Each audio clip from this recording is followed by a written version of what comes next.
versus Lewis Clone. Morning, Your Honor. Robert Tiplady on behalf of the plaintiff, Thomas Tiplady. I filed with the court yesterday a consent of the parties and a proposed judgment landlord tenant, and asked the judge to adopt that as his judgment. All right. They are not here. I'm sorry, Your Honor. The defendants are not here. Both parties, when I filed it yesterday, the clerk advised me that the parties did not have to be here, but I witnessed their signatures on that consent. I don't know why they would have said that, but that's okay. Hold on a second. Because I know. Is it on the second page? Yeah. Okay. So the only problem is that they are unrepresented by counsel. And so they need to be here because I have to make inquiry. However, what I will do, did you explain to them their rights under 4.201J?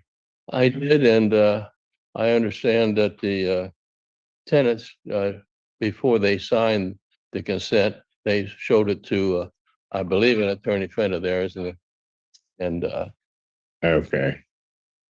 that's what they said when they. Well, they're supposed to be here, but what I will do, because consents can't be entered that way anymore with unrepresented parties, I will sign off on the consent. However, if they do come back, I'll be setting it aside. I appreciate that, Your Honor, and thank you for seeing me soon. I'm living in Petoskey, so I'm on my way north. Thank you. Okay, sir.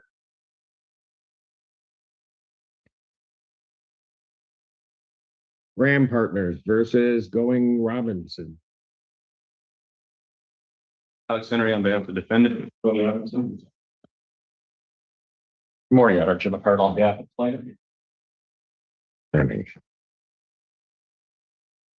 And good morning, Mr. Robinson. All right, what are we doing on this case? Your Honor, I've been instructed to dismiss this case on behalf of our client. And we did have a chance to speak with them before court. We are agreeable to that. We have no objections. Mr. Robinson? Thank you. You're not going to come and see me anymore. Thank you. I'll miss you. All right. Okay. Cases just take. Thank you, Judge. Nice day.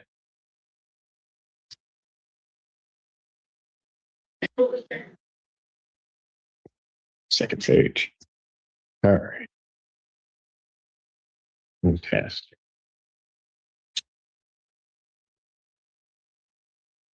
That's both of these, right? All right. Haverhill on Clark versus Woods and versus Smith. Good morning, Your Honor. Good morning, Your Honor. Navjot Francis on behalf of Plaintiff's Attorney of Record. Min Kim on behalf of Ms. Woods and Ms. Smith. Neither of them are here today. We have both cases settled. Shocking. Shocking. They didn't tell them last time they needed to settle these. They did. Okay, what are the settlements? They sent the big guns in, Judge. Pardon? They sent the big guns in. Oh, is that what it was? I forced her to. I'm just kidding. Okay, for Woods, we are doing a dismissal without prejudice with a release of the escrow to the plaintiff. I have both orders if Your Honor would like those. So Woods will be dismissed and there's an escrow. And I'd like to report that they did find her money order. They what? Found her money order. They did. Something told me that it Mhm. because of how she paid. And what will the release of escrow do to her account? It would bring her account current, Correct. right? Because she paid. Yes. All right. Fantastic.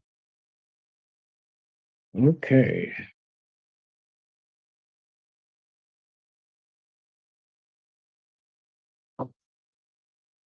That's that.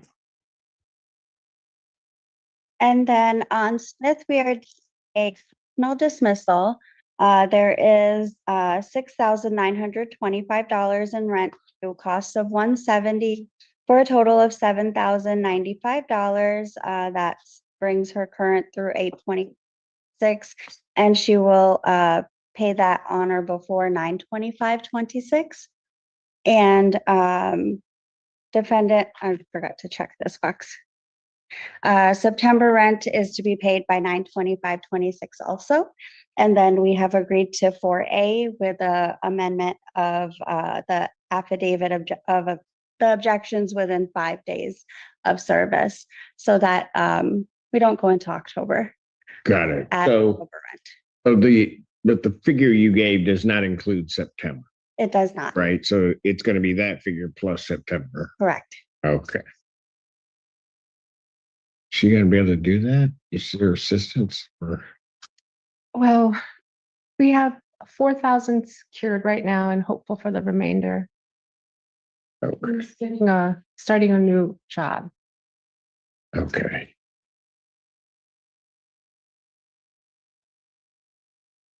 Let me ask this, is the 4,000 that's secured?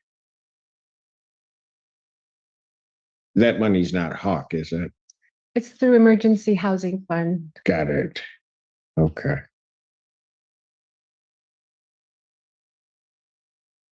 All right, well. She can make it. All right. Okay, thank you, folks. It's nice to see you in person. Pardon? It's nice to see you in person. I know, I was just thinking like ages. I hope you're doing well though. I hope you are too. Thank you. All right, that's all I have up here, and I got a whole bunch of people.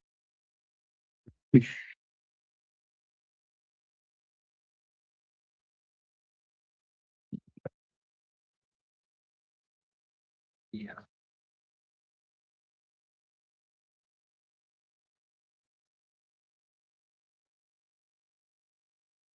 Really? Yeah, because the other name is Mr. See Mr. In here. Mr. Henderson here? Oh, Here. he's here. Okay, are they close or are they? August.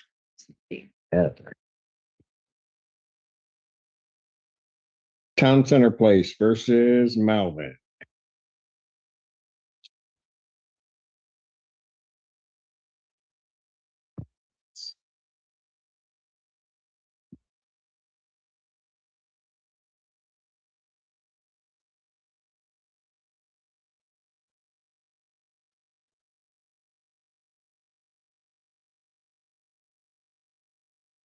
Good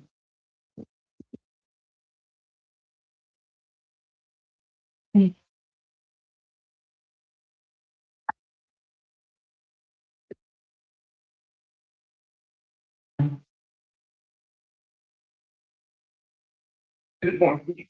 Morning.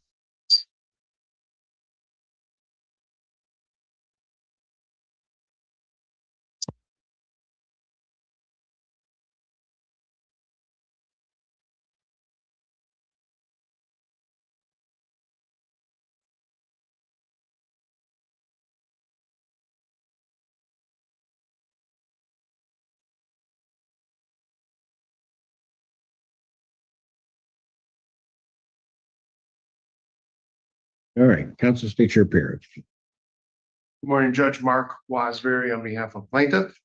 All right. Melvin, can you state your name, please?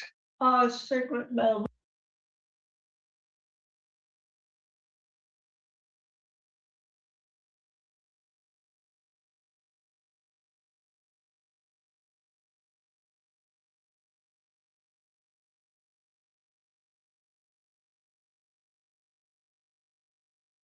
All right. And I'm here on plaintiff's petition to enter a judgment. It says, I believe I attached a police report to the affidavit. We do have the victim here. I think it was on July 5. I may have accidentally put July 9th in the affidavit, but the the witness, the person that was injured by this event is here today. And this is after we were already in front of the court where you warned that nothing should be thrown off the balcony. And it's an apple, it hit a resident. And it's involving the same dog that apparently makes her upset. So that's. Ms. Melvin, what do you have to say? Have you read the police report? And I think you actually spoke with the police, right? Pardon me? Did you read the police report? Did you read the police report? Yeah. Yeah, well, something about an apple Yeah. and it's a German, 150-pound German dog that's underneath my balcony by my gardens. And it's basically, she runs the dog right under my balcony all the time. She even washes the dog because the garden hose is right there. It's 150-pound German Shepherd. Okay, but why'd you throw the apple?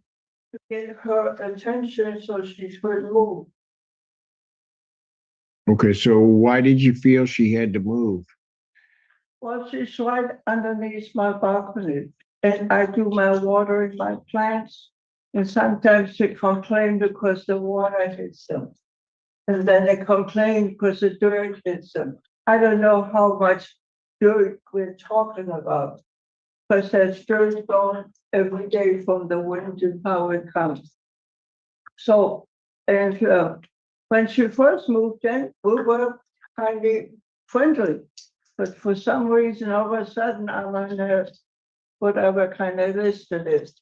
She even tells me to leave the room when I'm in the community room or someplace else, and she tells me, you gotta leave the room.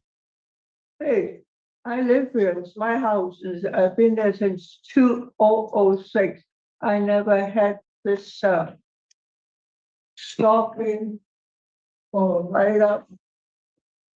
First, with the first meeting we had with the new manager at that time, she would tell us no more online banking. From now on, only money order or your check. Then the next time I got him called to the office. Okay, but Ms. Melvin, here's my problem. If they didn't move that day, what would have been the problem? Well, the dog party would do his business there. We got a whole acre at least, I think, where she can go and take the dog. Matter of fact, they're supposed to take it behind the community room and by the fence of Farrar Street, not in front of our building. Because we got neighbors, they have the windows open. And they don't need the dog right there doing his business. That's in my garden.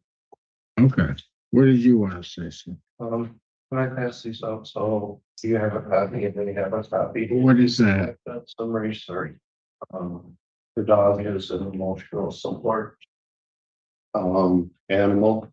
It is? The garden is an emotional support to people too.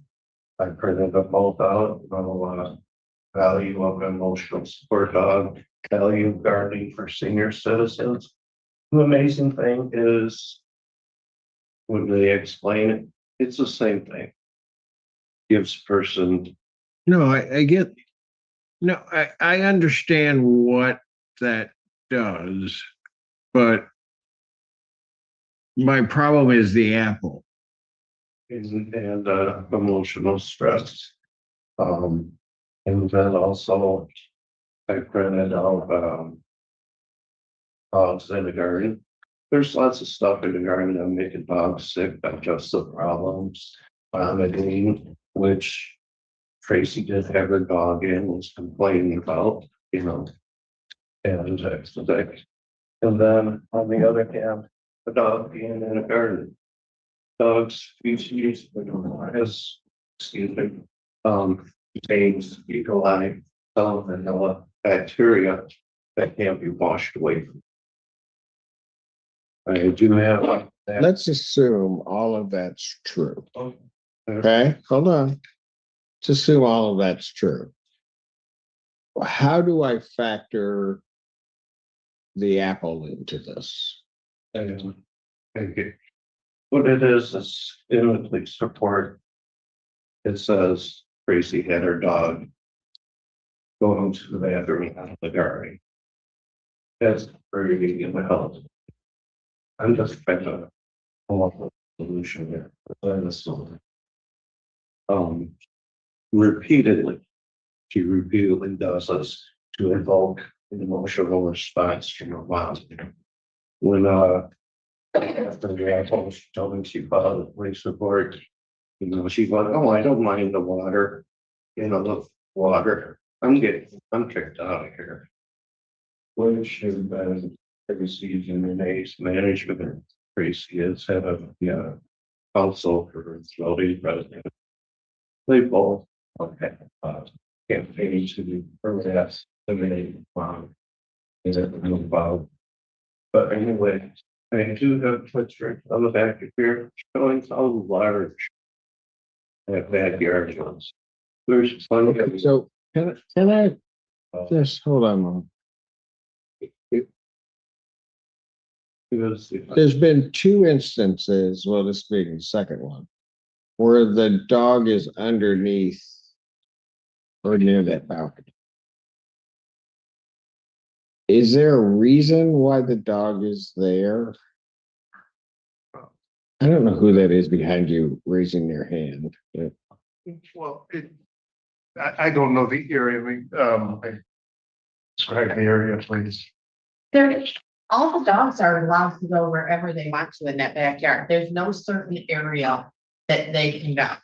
All the planter box, there's planter box. Why wouldn't there be? It never has since I've worked there. Okay, but that's not my question. My question is, why aren't the dogs restricted to particular areas? Is there a reason why they're not? No. And Judge, as we pointed out, this is an emotional support animal, so it can go wherever I get that. I get that part of it. I guess.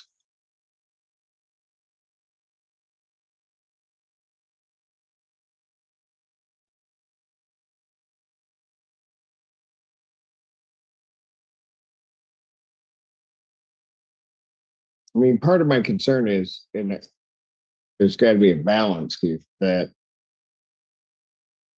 the dog could be there, but I'm trying to figure out why the dog is there. Ma'am, is that your witness? Because Yes, I it's am. really distracting. Ma'am, that's not how this works. Okay? If Mr. Wasbury thinks I should hear from you, he'll tell me that. All right? And if I want to hear from you, I'll tell you that. Otherwise, just sit there and be quiet and quit raising your hand. The two instances that I have, the dog is under the balcony area, and I'm just trying to figure out, understanding they can be wherever they want to be. I get that. But why is this occurring with the dog there? I mean, as I'm listening to Ms. Melvin, they're saying the dog's coming into that area for basically to harass her.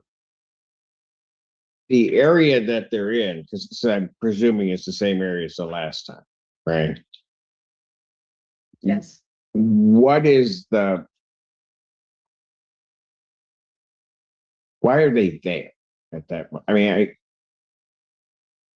it's not saying they don't have a right to be there, but I mean, I'm just trying to figure out, to negate what she's saying, why are they there? Is there something? I don't know if it's something he smells that's attracting him there. I don't know.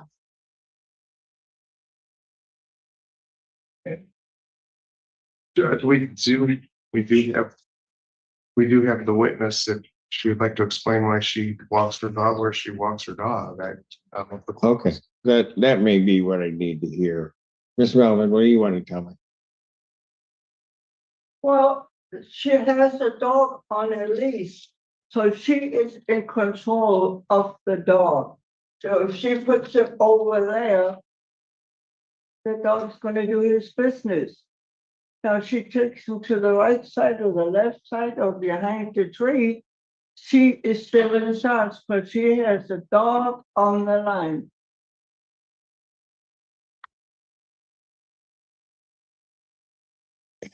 How close to the planter boxes or the garden are these incidents?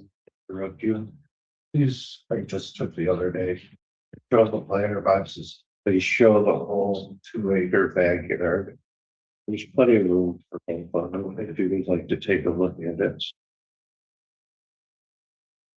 There's more than enough for. Well, I understand that, but if there's, let's have her come up, let's have her sworn.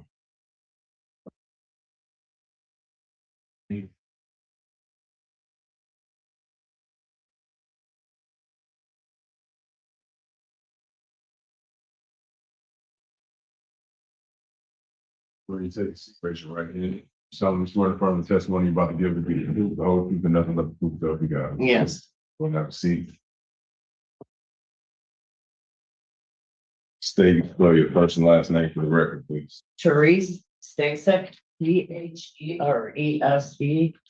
Stasek, S-T-A-S-I-K. All right. Why, is there a particular reason why you're walking your dog in that area? Your Honor, every morning, afternoon, and evening, I take my dog and we walk around the perimeter. The door, we walk out the door, we go across here, then go to where the gardens are. No secrets garden. My dog does not defecate over there. I watch him and I always have a bag in my hand. He does not go in the gardens. We go along the perimeter of where the grass and the pavement meet. We go all the way along. We cut through the boxes, the garden Let me ask you boxes, this. and go around the whole thing. Is there a way to avoid that area? Yes, still and we be- have been since the Apple incident because we are tired of getting things thrown on us from Miss Melton. This is not the first time. So the area where this is occurring can be avoided, but Yes, and I have been. I'll confirm that. I checked with my mom all the time in the last 2 weeks. I asked her if they've been there. and is that causing you any great inconvenience by avoiding it? No, Your Honor, that's not, we are allowed to have our dogs anywhere, but my dog likes to. I understand that. How long is the leash that the dog is on? It's about 4 feet at the moment. It's just where I can hold the leash and he is at my side. That is why when she threw the apple at my dog, it hit me instead and created some bruising and severe pain. And that was the last time. What bruising? On my leg where she threw the apple, I called and made a police report. You know, I because this have a woman police has bullied report. 4 years being there. She overtowers people, screams at people. We had to take her out of the community. Man, Yes. I don't ask you all that. Okay.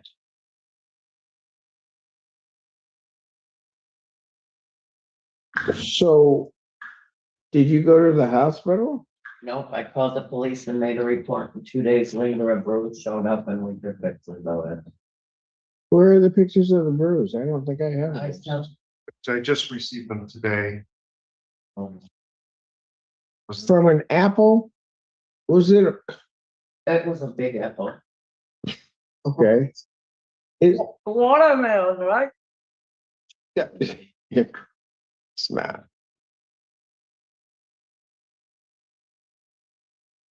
What floor are you on? You're on 3? I am 3, and there's all the way up to 12th floor. And this is another. I know. I'm just trying to figure out this apple and the bruising on your leg. He has pictures of it on his phone right now. Yeah, but I'm trying to figure out how that happened. Miss, She whipped that apple. she whipped the apple? Yes, sir.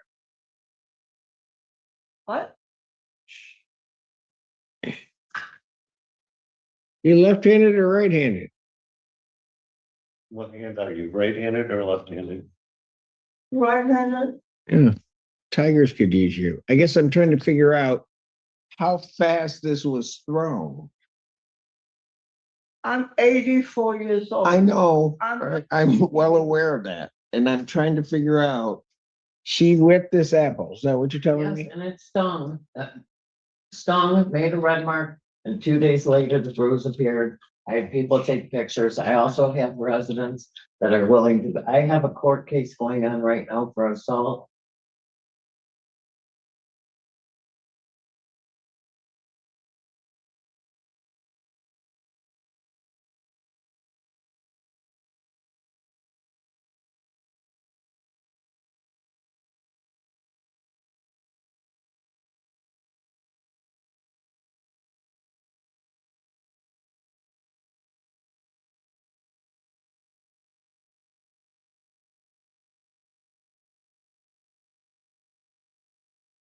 We're waiting for the prosecutor because I have witnesses that also saw this incident happen. So there's a criminal case for the apple? Yes, I don't know about that. I have the paperwork right here where I'm waiting for the prosecutor to give me an answer. Sir, Yes. she said the apple hit her chin, her leg.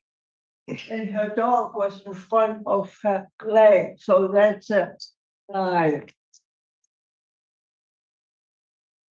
Oh, my dog was on the other side of my leg. People throw stuff off the balcony all the time. This is a March newsletter for 2020. Mr. Allen, hold on. Mr. Allen, can I see the pictures? From Bruce? Yeah. Oh, they just came to you on that, but okay, I got you. Bye. Actually, if you could send it to Ann, then I could take a look at it. I'm just trying to figure out at what angle were you throwing this apple? Yes. Oh, what? Okay. Did you call the police right away, ma'am? Yes, I did. That was 8:30. So when they, okay, so folks, just listen. So when they got there, did they get a picture of the apple? I had the apple in my hand and the police did get a picture of it and took a picture of it. They also told it was one of the big red apples. The police also, I had saved it in my refrigerator for search about, it went out in the garbage 2 weeks ago. All right, but is there a picture of the apple? I have it, the police have a picture of it, I think. Because I don't have.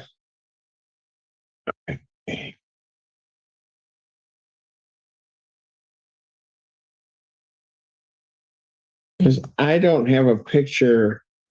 No, it's in for the assault charge. I'm waiting to. I don't know where the picture is. I have 40,000 pictures on my phone and I can't. I didn't know I would be ready for today.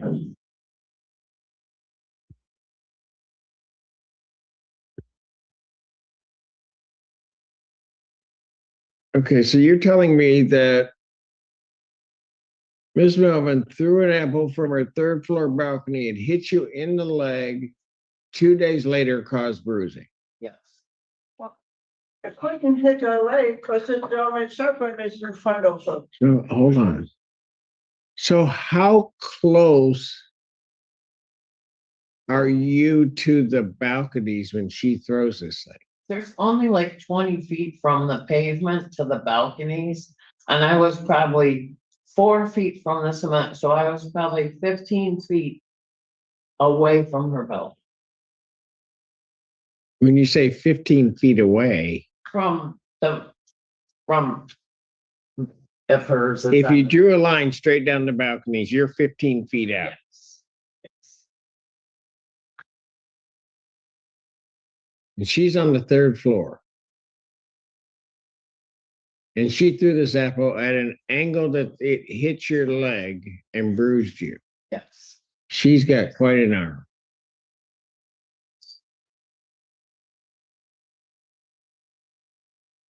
Which leg did it hit My right one. and cause one bruise? Yes. When I'm looking at this picture, what about the other bruises? I had a previous, one of them is a previous scar. It's not a bruise. it's a Well, scar. what's this down?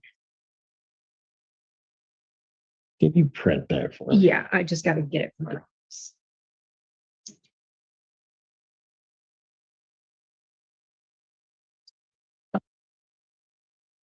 You do geometry, right? I need to know that the angle. You don't do that.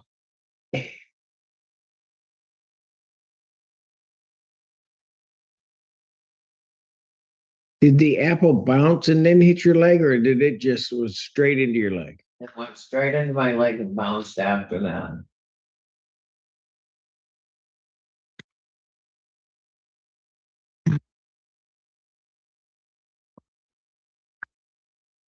Can I ask why prior to call it the apple incident, but there was another incident involving your dog? Several. I'm sorry? Several. That was just the other one we gave Okay, you, but at some point I'm gonna get to several. finish my question. The last one that came before me. Why, prior to why didn't you avoid that area prior to? Honestly, Your Honor, we were 4 feet from we're like between 4 and 8 feet from the pavement. We're not under her balcony. We're not. Not we're my, on the not edge an of the answer to pavement. my question. Your Honor, because What? we walk the dog in the grass and we go out, we have to pass. That's not my, why did you, like now, you're avoiding the area, right? Yes. So why after these other incidents, why didn't you avoid the area? I like walking my dog around the perimeter, Your Honor. It makes my dog feel happy. He's an emotional support animal. He only goes out 3 times a day. His one walk around the perimeter is good. We have been avoiding it now because of the apple incident. I don't want my dog to be hurt. He's already suffered enough from this woman. Okay, so that doesn't really answer my question. No, it doesn't. I don't know. I why know would not avoid it doesn't answer a question. You went on and on. I'm just trying to figure out why you didn't avoid the area before now. Your Honor, I don't know. I didn't figure I had to have stipulations on where I walked my dog. Especially on a leash with me being in control of him and he's not defecating in them area. That's the original.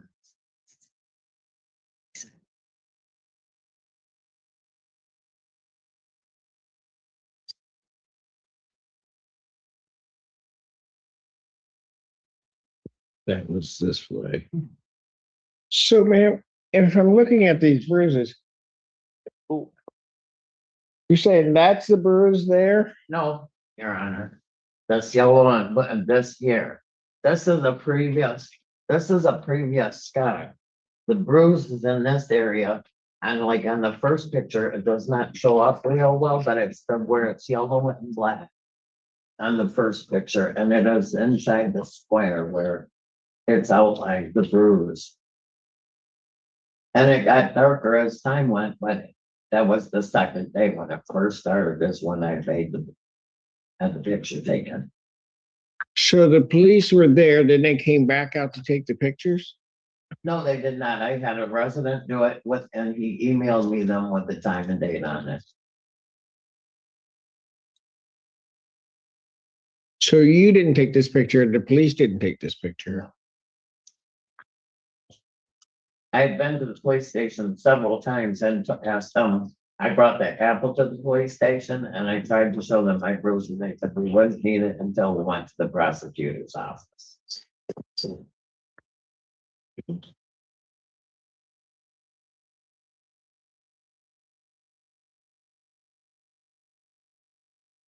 This was in July, right? Yes, July 5th at 8. And so we haven't had an incident since then. Right? Not with myself. Well, as I know, no. Because they stalk me. They know when I flush the toilet twice. That's how they try to control me. With the letters, they even try to claim that the Golden Hope Gardening that I started, they started. Ms. Melvin, I'm Melvin. They make up stuff. So, man, what you're telling me is Miss Melvin, from her third floor balcony, threw an apple on a direct line where you're 15 feet out from the lateral face of that. I don't say. And that, just hold on, and that she just whipped that apple, this large apple, and then hit you in the leg.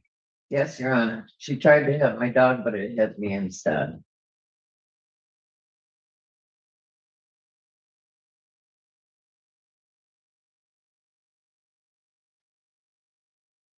The apple was on a direct line, though.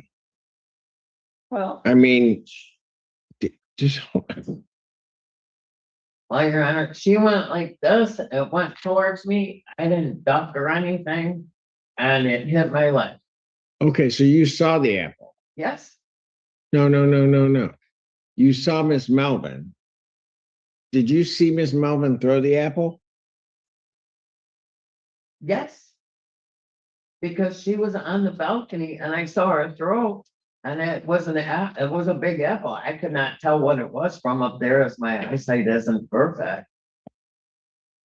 And when it came down off the balcony, it hit my leg and stung. Okay.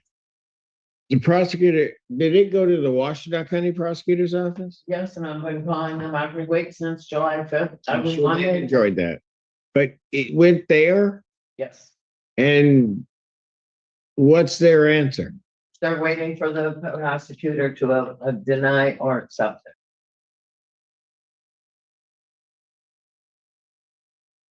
Okay. All right. Do you have any questions? No, I don't, Judge, but I would like to comment on a couple things if I could. Yes, good. You may step down. Thank you.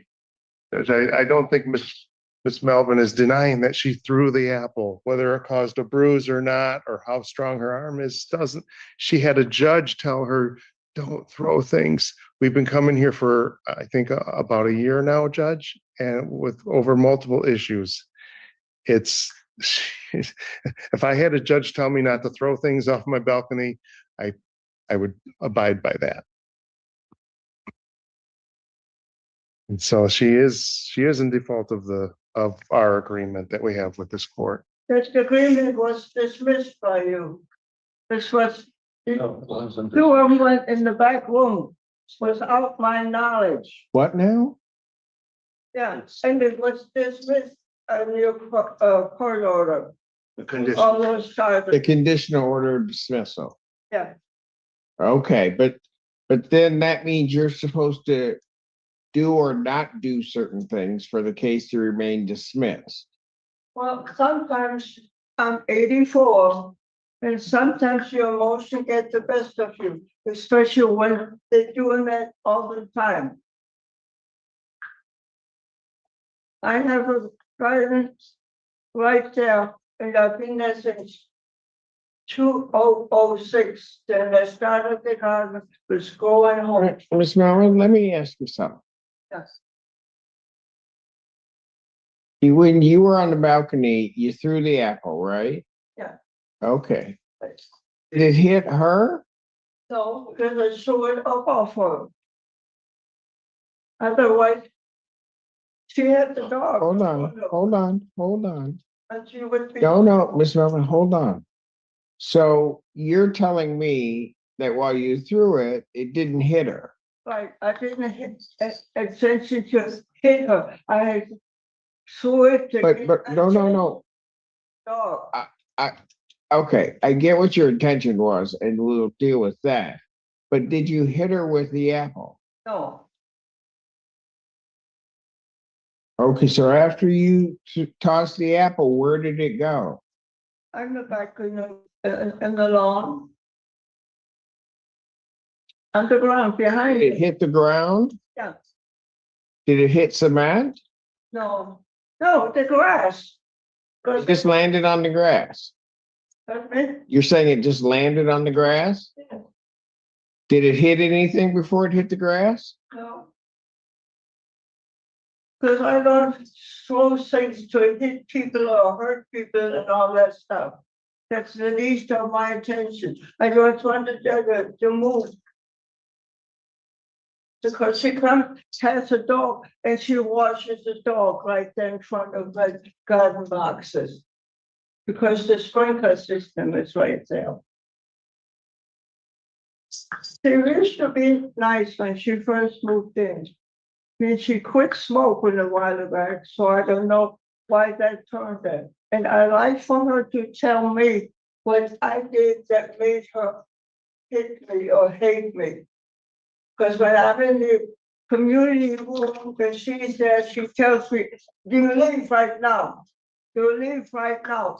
Well, I'm in I pay my rent and I've been there for over 20 years, or almost 20 years. And I never got that kind of attention from management or anybody else in the building. We had a home. We would cook, we would take care of each other, and now since COVID, it's just nothing but a funeral home. People in their apartments, they don't even come out. They don't even attend. She started Mardi Gras. Only 10 people showed up for the program. We used to have breakfast, all kinds of stuff. It was our home. We even had church service on Sunday. They ain't got nothing now. But they took all the dishes out of the kitchen. They accused me of turning the dirty stove on. Well, the stove, I turned it on because K-Line Kitchen was coming and cooking. okay, It's Superior Fellows. okay. I just warmed up the stove. Ms. Melvin? Remember the last time I told you that you can't be throwing stuff out the balcony? That wasn't intentionally, sir. What wasn't intentional? Yeah. I just wanted to get her attention to move her dog. Because no other dog comes to that corner there. Why didn't you just yell down at her to move her dog? Okay. Why didn't you yell at her to move their dog instead of throwing something? I don't know. I might have done before, I don't know. I can't say that. Then on the other hand, she probably wouldn't understand anyway. But she used to be friendly now. Okay, I get it. But Ms. Melvin, let me ask you this. Yes. If I tell you that you're going to be evicted and you got to leave, where are you going to go? I don't have money to go any place.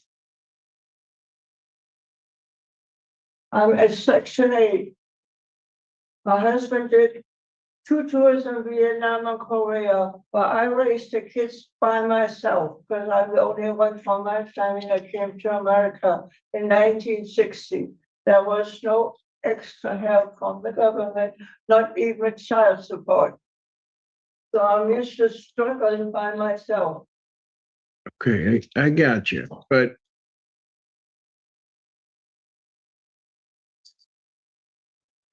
Oh, here, there's another thing. I have 2 floods down from the 5th floor. to what?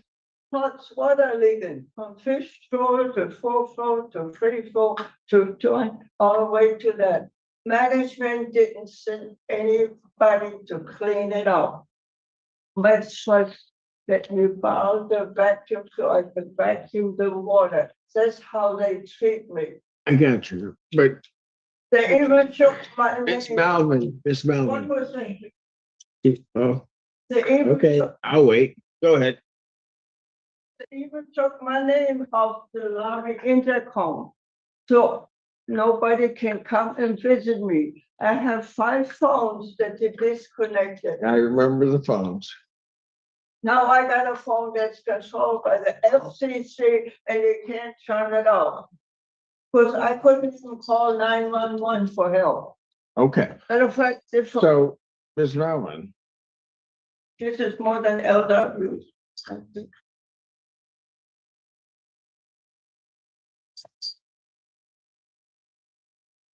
where would you go if you're not living there? Well, the only place I plan for is going to heaven. The Lord's coming, and I'm prepared for that. I started that when I was a little kid in World War II. I gave my heart to Jesus Christ.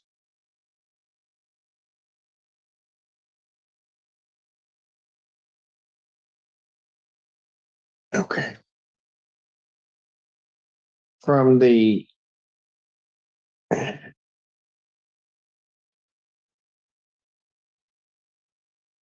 does it make a difference from the plaintiff's perspective if criminal charges result or don't result from this? No, Judge, not. May I have one more? There's other incidents. This is that have happened, not as serious as this over the last few months. So But are these incidents, are there other residents involved or is it just, well, this resident with the dog? other residents involved, we've had complaints from other residents. There was a flood in the community room because she tampered with the air conditioner. That community room, I got blamed for it. It's Saturday morning, I'm going down the community room, and somebody said, oh, look, and Susie's the one that said, I did it. Well, I don't live downstairs and I don't live above the community room. If the air conditioner leaks, the bitch have been doing it all the time. They haven't repaired it. The place is very much neglected. So hold on a moment. I guess maybe I should be more specific regarding my question. Regarding things out the balcony, debris, water, dirt, apples, whatever, are there other resident complaints that that's occurring to them? Anything? I mean, not throwing stuff off the balcony, no. Well, But there are other complaints about her from other residents. Yeah, but I get complaints about me all the time. I don't know. I guess what I'm getting at is something is causing the, I guess, the balcony issue. And that's what I'm here for right now. And I haven't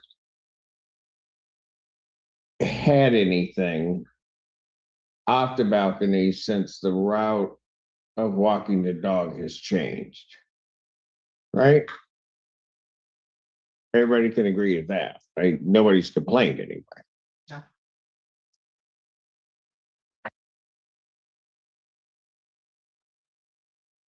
What happened between these? Ms. Melvin, from your perspective, what happened between you and Ms. Stacy? I cannot tell. Because like I said, when she first moved in, You fine, guys got along just fine. and So what happened? well, she quit smoking, so maybe that's it. But I don't recall. I wish for her to come and tell me. Means I gave her back the necklace with a little heart, so maybe that's why she didn't like it. The what? She gave me a little necklace with a red heart, and I gave it back to her. Maybe that's when she turned. I don't know. Okay, Miss Stacy, can you come back up and take the stand? Yes, Your Honor.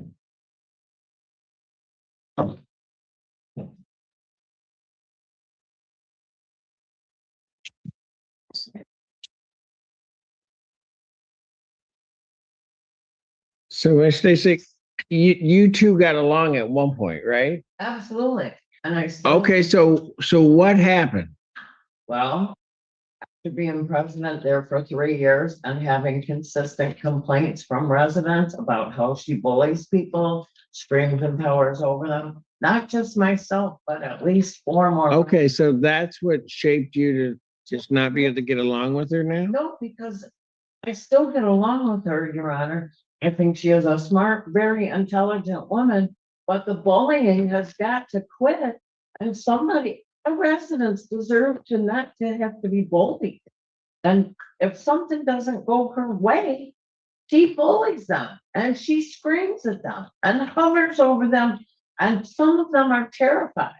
I am not terrified. And I am willing. So are you here on behalf of all the residents in the building that she's bullying? Or are you here because of this incident? Well, I'm here on both, to be honest. So who appointed you to bring everybody else's complaint? I am the president of the Residents Association at town. So you have a desire to have her removed? I have a desire to help my residents. Well, you have a desire to have her removed. Yes, Your Honor. Yeah, that's what I thought. You may step down. All right, so I'm gonna go, hold on, don't hold anything up. Miss Melvin, don't hold anything up, just put your papers back. Let me go find out what happened. I think I have a prosecutor in the building. I can find out what happened with this. Mr. Hamden, are you guys close? I think we're gonna have a quick moment with the court and probably be excused, but I was standing as a matter of courtesy. No, I know you were. I know you were. You were quick about that. Ms. Patel didn't get up. She didn't care. No, I'm just saying. All right. Court's gonna stand in brief recess.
Responsible. I'll accept the plea. 150 is your total. The speeding is dismissed. You can go right online, 33court.com with your case number and make your payment now, okay? Okay, thank you. Have a good day. Julie Christine Phillips, 26 M722875. Julie Phillips. She's here, it says. Ms. Phillips, start your video. Tell me your name, please. Trooper, your name. Sir, can you hear me? Yeah, I need you to start your video though, ma'am. Okay, I'm trying. Video. Are we good? No? how you leave this thing. For the Is it- record, she has an expired license, conviction from, 19. Is my She video has- working, Your Honor? No, it's not. I'm seeing like, I don't know what they are. Two colored boxes on their sides or rectangles. Let me see. She's got a 21 speed. She's got a 22 speed. And it looks like that's it. I'm trying. I'm sorry, I'm not video savvy, sir. I'm not electronic savvy. Is anything else showing now? No, Ugh. I'm ready to make everybody come here on the formals. You know that, Lisa, if they live within a half an hour. Okay, I'm I think just- I've got it, Your Honor. Better? No, it's not, it's the same. Okay. You want to offer anything here? I'm sorry, sir. What's that? 1 to 5. He's offering the ability to plead 1 to 5 over. That's will go on your record. It's 0 points. Do you want to Yes, take sir. advantage? Yes, Your Honor. You want to take advantage of that? Yes, Your Honor, I do. To the charge of 75 and a 70, responsible or not responsible? Responsible. Please accept that original charge dismissed 170. You're all set. Thank you. Thank you, Your You Honor. can go right online and make your payment now, okay? Thank you, Your Honor. Welcome, John William Rehan, 26M730283. Yeah, I think I want to talk to you guys. Come on, sir. Yeah, that's the photo. This is your name, sir? John William Reagan. He's got nothing on here, and the charge is, let's see, 75 and the 70, you got him tracking at 86 and the 70. I also asked the court to match a beating. You want to plead to impeding traffic, sir? To that charge, responsible or not responsible? Please accept that original charge dismissed 150. You're all set. Cashier end of the hall to your right. Good luck.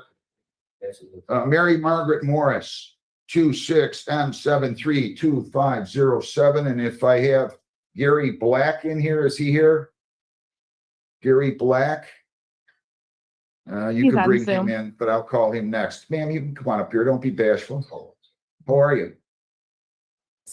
How are you? I'm good. Your name? Mary Morris. All right, Ms. Morris, from St. Clair Shores, you drove here. Yes. She's got one citation from 21. That's it. She's 41 years old. Thank you. I will ask the court to amend to be traffic. Good. Okay. You want to plead to impeding? Anybody who drives here an hour deserves impeding. To that, is that what you want to do, ma'am? It's 0 points. Won't go on your record. Oh, okay. To that charge, responsible or not responsible? Well, All right, 155 is your total. Cashier end of the hall to your right, and you're all set. thank you. Have a nice day. Thank you. Gary Black, Gary Cornelius Black Jr., 26M731805. Mr. Black, start your video, state your name. There you go, sir. All Your right, good name? morning, Gary Black. All right. So have you seen his record? No, Your Honor. He's got a drivewall suspend revoked tonight from 04, but I don't know if I need to go back that far. He's got using a handheld device in 24. He's got a speeding in 23, no proof in 19. That's about it. Other than 18, it looks like he got into no ops that resulted in an additional suspension, but he's only had one citation, one moving violation, I should say. I'm not counting the using handheld device. So you wrote him for 75 and a 70, you got him going at 85. So that's the court to manage with the traffic. You want to plead to impeding traffic, Mr. Black? That's 0 points. It won't go on your record. Yes, Your Honor. To that charge, responsible or not responsible? You're responsible. I'll accept the plea. Dismiss the speed. 160. You can go right on 33court.com with that case number and make your payment now, okay? Have a good day. Yeah, thank you. You're welcome. Alicia Marie You too. Garcia, 26M725008A and B. Ms. Garcia, start your video, state your name. Your name, trooper? Good morning, Your Honor. Dan McLaughlin. She's got an impaired from 08, and then that's about it. No hazardous action with regard to a crash in 25 and in 26. Ms. Garcia, you have to start your video and state your name.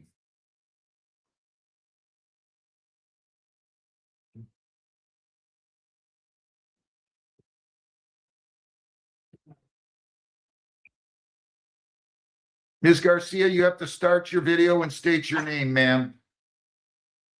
Unmute, bottom left-hand corner of your screen, start your video, bottom corner. There you go. Now unmute. There you go. Your name? Alicia Garcia. All right. He's already stated his name. She's got a seatbelt.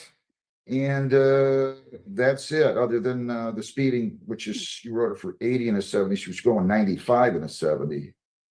I would ask the court to amend it to 105 of the access and seatbelt remain as is. Do you want to plead the 75 and a 70, ma'am? That's 0 points, but it will be placed on your record. I'll dismiss the 95 or the 80 and a 70, I should say. And Yes, then he would yes. also have to plead the seatbelt violation. Do you want to do that? Yes, sir. To the charge 75 and a 70, responsible or not responsible? Responsible. To the charge of seatbelt violation, responsible or not responsible? Responsible. Pleas are accepted. The 80 and a 70 is dismissed. 155 on that A file, 65 on the seatbelt violation. Total is $220. You can go right on 33court.com and make your payments then. Okay, today? Anything Okay, else? perfect. No, Your Honor. All right, best of luck. Thank you. Thank you. Judge, can I see who's in the jail real quick? Yeah, what is your name in there, sir? He's muted. Nicholas Doyle. Nick Doyle. Mr. Doyle, can you see if they'll switch you out with Carrie Smith? Yes, I'll ask. Because Smith, that attorney is ready. Okay. Thank you. Yep. Trooper, I've got a couple of these others. I don't know. Why don't you pull his other 9 o'clocks for me, John? If they're here. Whitney Ann Hoskins. Whitney Ann Hoskins, come on up here real quick. 20T 636 314A. Good morning, Your Honor. Attorney Corey Westmore. I'm hearing on behalf of Ms. Hoskins. Your name, ma'am? Does she stand mute, wait, formal rating? That's correct. Where's she been? Your Honor, this happened during COVID, but She's Don't you think you don't have to show up for 6 years? Okay, I mean, because her. What do you do for a living? I'm register company for General Motors. So you got a good job and you're acting like this. Well, that's why I'm in to pay everything. I don't have money to get there. You should have taken care of this a long time ago. I agree, Rob. You got $100? I do. Good. $100 cash bond. You cannot leave the state without the consent of the court or violate any law. You must appear in court as directed. This is Judge Hessen's. It says now it was Judge Kirsten's. And so I'll need a date from you, Lisa. So this is a Trenton case. She went into default on the failure to yield causing an accident. Did you pay that yet? I'm pretty sure everything's paid up. I called and. Well, you better double check down the hall. I would. And it's showing license not valid. You'll want to rectify that before you come back. Yes, yes. Judge, the B case is paid in full. Okay, good. What kind of date do you have for me? Did they put a date on the front? I didn't see this one. Oh, I'm sorry. Maybe they did. No, I don't have one on front. Oh, okay. Oh, wait a minute. 9/3. It somehow made its way in the folder. September 3rd at 9:15 will be your court date. Go down the hall, post your $100. If you want a court-appointed lawyer, you're going to have to fill out a petition for one, okay? How much do you make in your employment? Making $17. Are you married, kids? Kids, widowed. Okay, you fill out your petition. I'm likely to appoint you a lawyer, okay? Thank you. Good luck. Sermanian Raftery. Brendan. Sermanian Rafferty. yes, sir. Or is it Rafferty Sermanian? Okay, this is 260-242836. Brendan Michael Rafferty Sermanian. Your name? Or Sermanian Rafferty, is it? Brendan Michael Rafferty, Jobs. I'm sorry, I got it right the first time. Your name? Tell me your name again. I'm sorry. Brennan Michael Sumini Iraq. All right, so you're, Yeah, switching off like back and forth, so that's why. you switch it back and forth? No, my mom's is Sumini, my dad's is Rafferty, I have switched on about 112. Okay, no problem. You're gonna plead impeding, right? Yes. They're gonna dismiss the voting charge, right? Sure. To that charge of impeding traffic, responsible or not responsible? What do you do for a living? Yeah, I work in. All right, you seem like a respectful guy. 150. Thank you. And the original charge is dismissed. I wish you well. Good luck. Thank you. That's dangerous, though. Please don't do that again, okay? What's that? You can't operate a boat after sunset. Oh, Okay. hold on. All right, good luck. Thank you. What else do we have ready?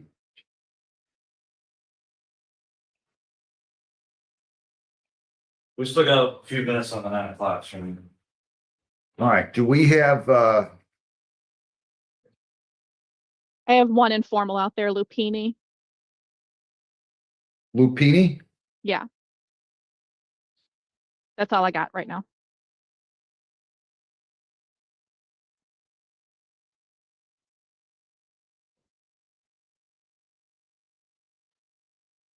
How you doing, John? Busy.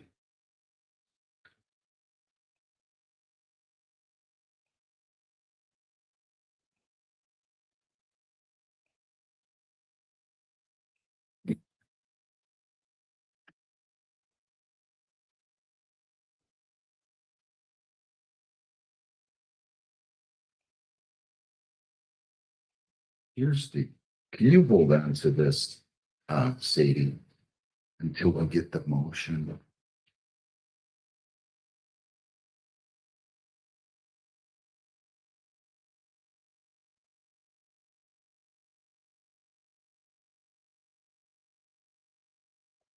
Morning, Deputy. How are you today? Morning, Judge McNally. Happy Tuesday to you. I got a quick question for you, Your Honor. Sure. Did your court, because I want to make sure I got this individual en route. You were looking for, was it Robert Copes or Cops? No, we were looking for Kerry Smith, isn't it, like Lisa? Yeah, Okay. Carrie Smith was at 8:30 sentencing for Yeah. Okay. attorneys here.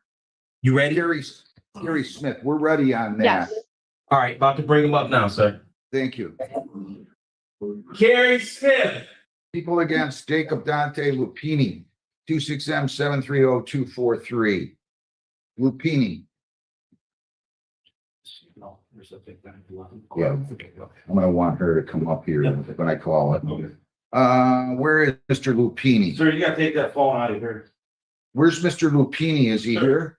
He's on Zoom. Okay. All right, Trooper, your name? Good morning, Your Honor, Dan McLaughlin. All right, so Mr. Lupini here has a 24 speed, and it looks like a hazardous action from 25, failure to yield. That was a crash. I don't know what happened with that. And then he's got another, looks like crash, but he was not at fault in 20. Oh, hang on, I got to get him in here though. Mr. Lupini, you have to start your video and state your name, sir. He was set for 9:30. That might be why he's not Okay, I there. see. Mr. Smith, can you join the breakout room to see your attorney? Mr. Lupini, you have to start your video, bottom left-hand corner of your screen, and unmute and state your name. It didn't work, so I. Tristan Horny. Now, you're gonna have to take your hat off when your case is called. And what is your name? I said Tristan Horny, sir. Yeah, okay. Well, you gotta take your hat off, Tristan. Okay. And we're not ready for you yet. So just stay put. Mr. Lupini, unmute and tell me your name, please. Yes, sir. Jacob Lupini. All right, good morning to you. And the trooper is here. State your name again, trooper. Good morning, Your Honor, Dan McLaughlin. I told him you have a 24 speeding and it looks like there was a hazardous action on the traffic crash in February of 25. Other than that, it's unremarkable. He wrote you for going 89 and a 70. He wrote you 75 and a 70. Any offer? if the court would allow it, I would meant to impede traffic. Do you want to plead to impeding traffic, sir? Yes, sir, if we could do that. That's 0 points. It won't go on your record. To that charge of impeding traffic, responsible or not responsible? So I would say responsible, Your Honor. I'll accept the plea, dismiss the speed, 165. You can go right on 33court.com with your case number and make your payment, okay? Sounds good, Your Honor. I appreciate you. Good luck. Have a good day. Tristan Michael Horny, 26M7311038. Mr. Horny, start your video again and tell me your name. Your name? Tristan Horny. All right. Trooper, your name? Good morning, Your Honor. David McLaughlin. So he's got an OWI No, from sir. 19. He's got a careless driving from 19. He's got hazardous action from that same date. Drive while suspend 20, drive while suspend 21. You got another limited access speeding in 26. And so, I mean, there's couple other entries on here. So you want to plead to 75 and a 70, that's 0 points. It won't go on your record though. I mean, it will go on your record, excuse me, 0 points, but it will go on your record. You want to plead to that?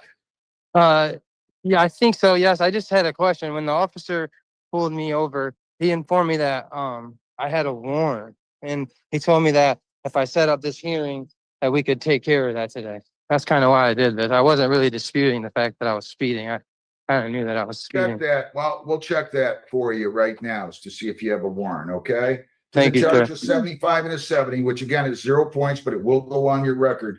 Responsible or not responsible? Responsible. Per our chart, that's a $135 fine. That's what I'm going to charge you. You can go on 33court.com and make your payment, okay? Thank you, But sir. hang on 1 second. We'll tell you. whether or long- There's not no you have- warrant here, Judge. No warrant here. So, Not here. No, they said it was Waterford, Your Honor. well, then call Waterford. I don't know what to tell you. Okay, so call the Waterford court. And I would do that right now, okay? Yeah, sure. I tried to do that, but sure, yeah. 135, and you can go right online and make your payment, 33court.com. How many Thank you. days, is it, so it needs to be paid? You can't pay it today? I mean, no, Did you pay it by next Tuesday? yes. I'll make it September the 3rd for you, okay? Thank you, Good Judge. luck. Thank you. Sorry.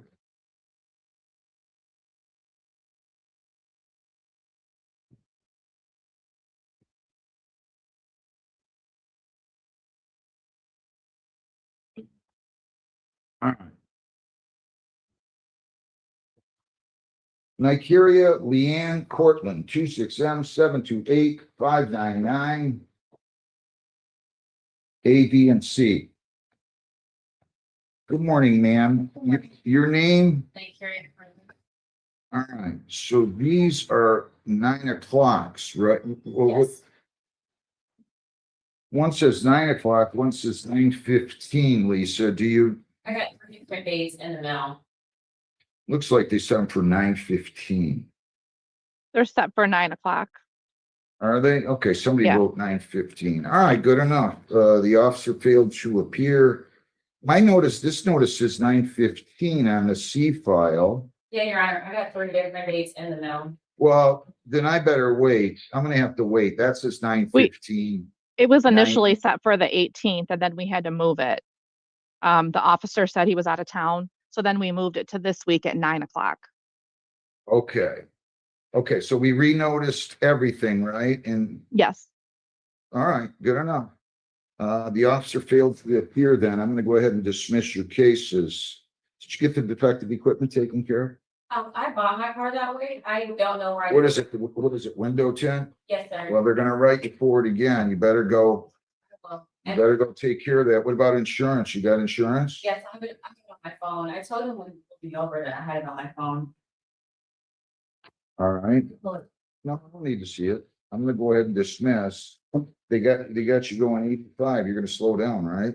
Yeah, I was merging on, I live off of West Road, so when I was merging on, the semi didn't get over, so I had to speed up to get in front of it, or else I would have been like in the grass area. But that's it though, yeah. You can't drive 85 in the 70, okay? Yeah, gee. All right? Yeah, thank You you. sound like a lawyer over there. Thank you. Case is dismissed. Good luck. You're all set. Thank you. Sanjeev Chander. Sanjeev Chander, 26M734040. Okay, Trooper, this is yours. If you can come up here, Trooper McLaughlin. I was unaware of the subpoena. Give me just of his name. Sure.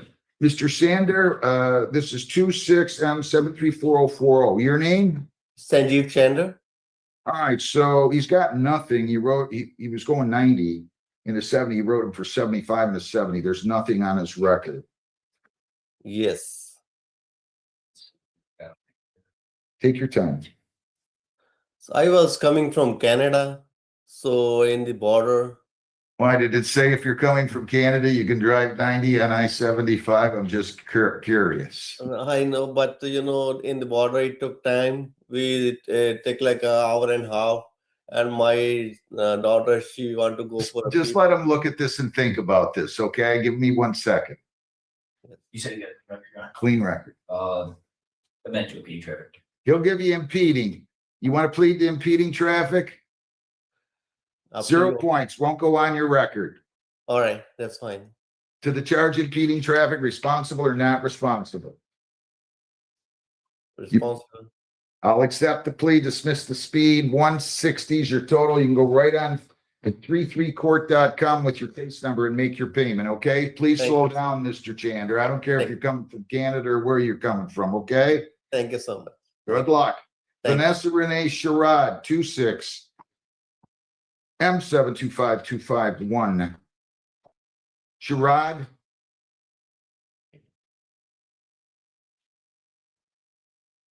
Is she here? She's not on Zoom. I'm not sure if she's in person. This one's yours, Trooper. Your name? Good morning, Your Honor, Daniel McLaughlin.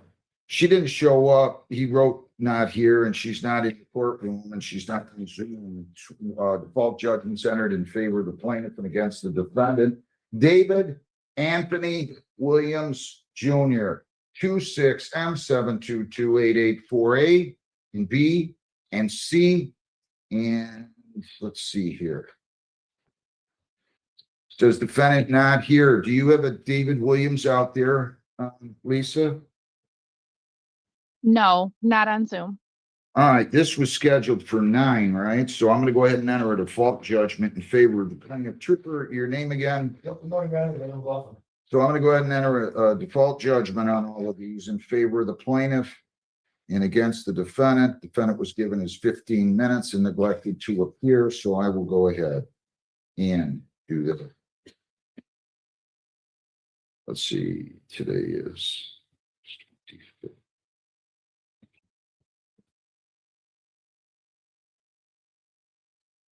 Be right with you, Mr. Cobb. Just give me 1 second here, okay? Thank you, Your Honor.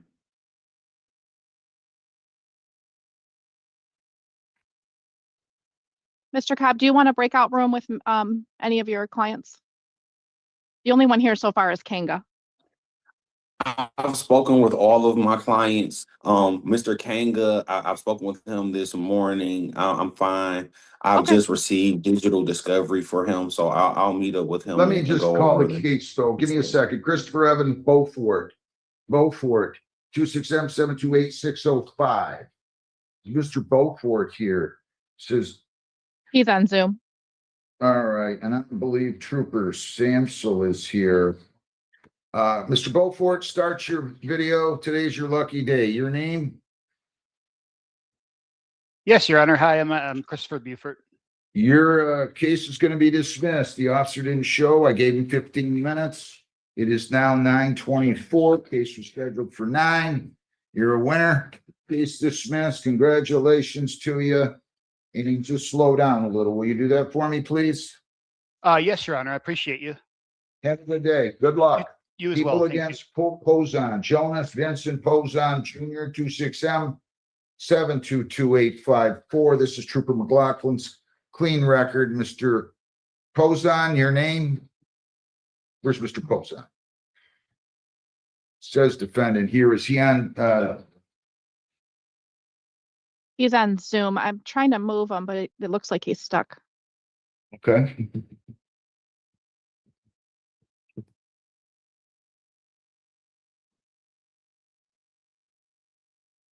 Mr.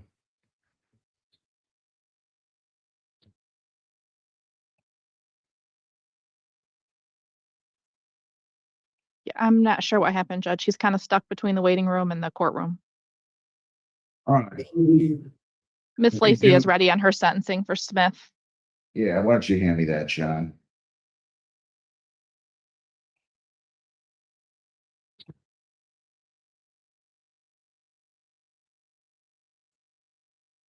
Good morning, how are you? Good morning, Ms. Lacey. Morning, Your Honor. Always a pleasure. You're looking awful professional today. Not that you I try. always don't. You got your work cut out for in this one. Carrie Lee Smith, 26G717-467. Mr. Smith, your name? Terry Lee Smith. Ms. Lacey? Thank you, Your Honor. Gabriel Lacey, P79685 for Mr. Smith. Ms. Collins, I hope you will come up here to this microphone over by the jury box. It doesn't look like it, but it is a A little black square. that is a microphone, okay? Tell me your name, please. All right, so your client pled guilty or no contest to domestic violence second. The DV third was dismissed. He was referred for a screening. Have you had the opportunity to review that report with him? And are there any material additions, corrections, or deletions? I have had the opportunity to review the report with my client, and there are no material corrections or deletions. And anything that you would like to say on his behalf? I would, Your Honor. Specifically, I'm actually disappointed by the report, Your Honor. When I read the pre-sentencing investigation report, and then I look over my clients that I've had in the past, when I get a client that has like a third OWI but never had professional treatment, and I wonder how they got there, I think this report is one of those. My client, yes, he is taking responsibility for what he did, but he also realizes that he has a problem with alcohol, and it's a big problem. And he even admitted to the probation officer that he would like to do some substance abuse treatment, but yet her recommendation is just a jail sentence. And of course, after reviewing that with my client, he looks at the maximum time for the jail sentence and he weighs his options, and he understands that probation is lengthy, treatment is lengthy, and if he feels like he'll be set up for failure because he doesn't have a job to pay costs and fines. He's been incarcerated for almost 30 days. And so, he wants me to come in front of you and ask and agree with the recommendation and allow him to do the jail sentence. That is what he would like to do now. And he says he'll get treatment on his own after he's done serving. Wait a minute, you're fading out. He wants to do the jail sentence? That is correct. After going over the report from the probation officer, that is his position now, that he would like to just rather do the jail sentence and not seek treatment.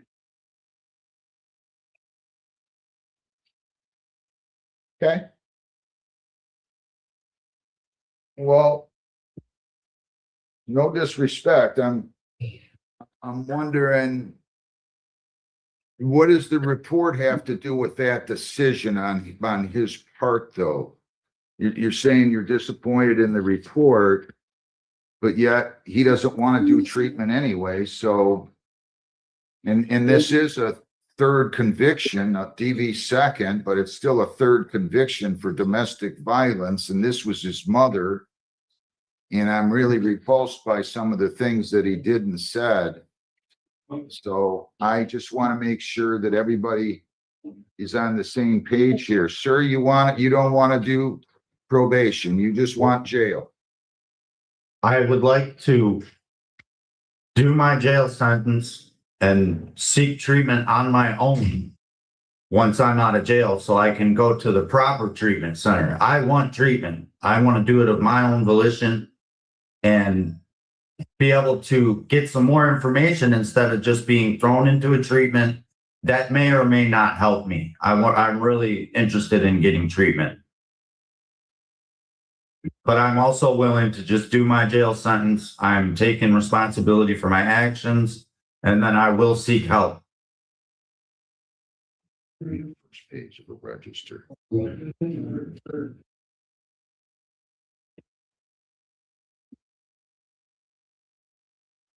All right.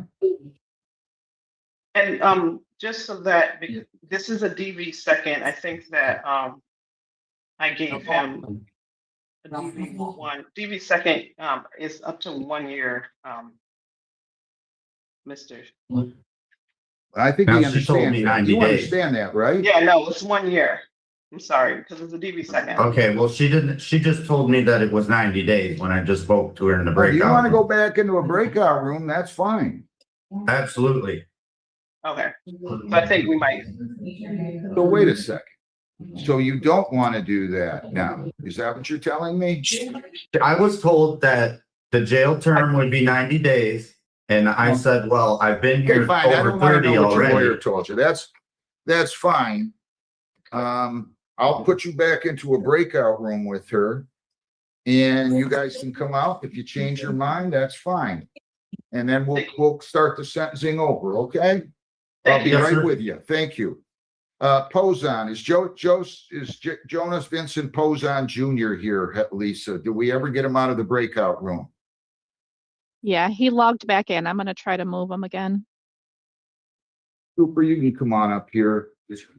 People against Jonas Vincent Poson Jr. 26 M722854. Your name, sir? Jonas Poson Jr. Good morning. Trooper, your name? Good morning, Your Honor. Daniel Wilson. No entries here. You wrote him for 75 and a 70. You got him going 85 and a 70. That's according to Middleton Beach. You want to plead to impeding traffic, Mr. Poson? That will not go on your record. 0 points. Won't go on your record. Yes, sir. To the charge of impeding traffic, responsible or not responsible? What do you mean, like no contest? No. Responsible or not responsible? Responsible. I'll accept the plea, dismiss the speed 150. You can go right on 33court.com with your case number, okay? Yes, sir. You're all set. Roberto Paul Majaya, 26B720026. Good morning, Mr. Zerka. Your appearance? Good morning, Your Honor. Albert Zerka, P43809, representing Mr. Mejia. Where is Mr. Mejia? He informed me that he's on here, that he's in his vehicle because he's at work, but he should be on. But Mr. Majaya, you have to start your video, sir. Is that on now? You're on. Your name? Roberto Mejia. All right, so we're just going to continue to the exam. That'll be September 1, and that will be at 11 a.m. And sir, you have to be here in person. You understand that? Yes. All Judge, right, do you want to move that to 1 because that's your first afternoon? whatever you guys tell me, you're the bosses. I thought we were gonna change it this next week, but you want to call Amy real quick? No, that's fine. That's fine. No, if you guys want to do that at 1, I'm not opposed to that. Nope, if that's what you guys decided, that's fine. It's just probably not going to happen right at 11. Well, then let's do it at 1, okay? Let's do this at 1 p.m., Mr. Zerka. You're still good then, right? I'll be good, Judge. 1 p.m., September 1. 1 p.m., September 1, Mr. Majaya. You have to be here in person, okay? Thank you, Yes, Your Honor. sir. Thank you. People Have a great against day. Amanda Louise Shea, 26M730339. Trooper McLaughlin, your name, Good morning, Your Honor, David Walker. and ma'am, your name. Where's Shea at? Is she here? Is it Says Amanda? she- Yeah, Amanda Shea. Okay, yep. Give me 1 second. I'm bringing her in. And then,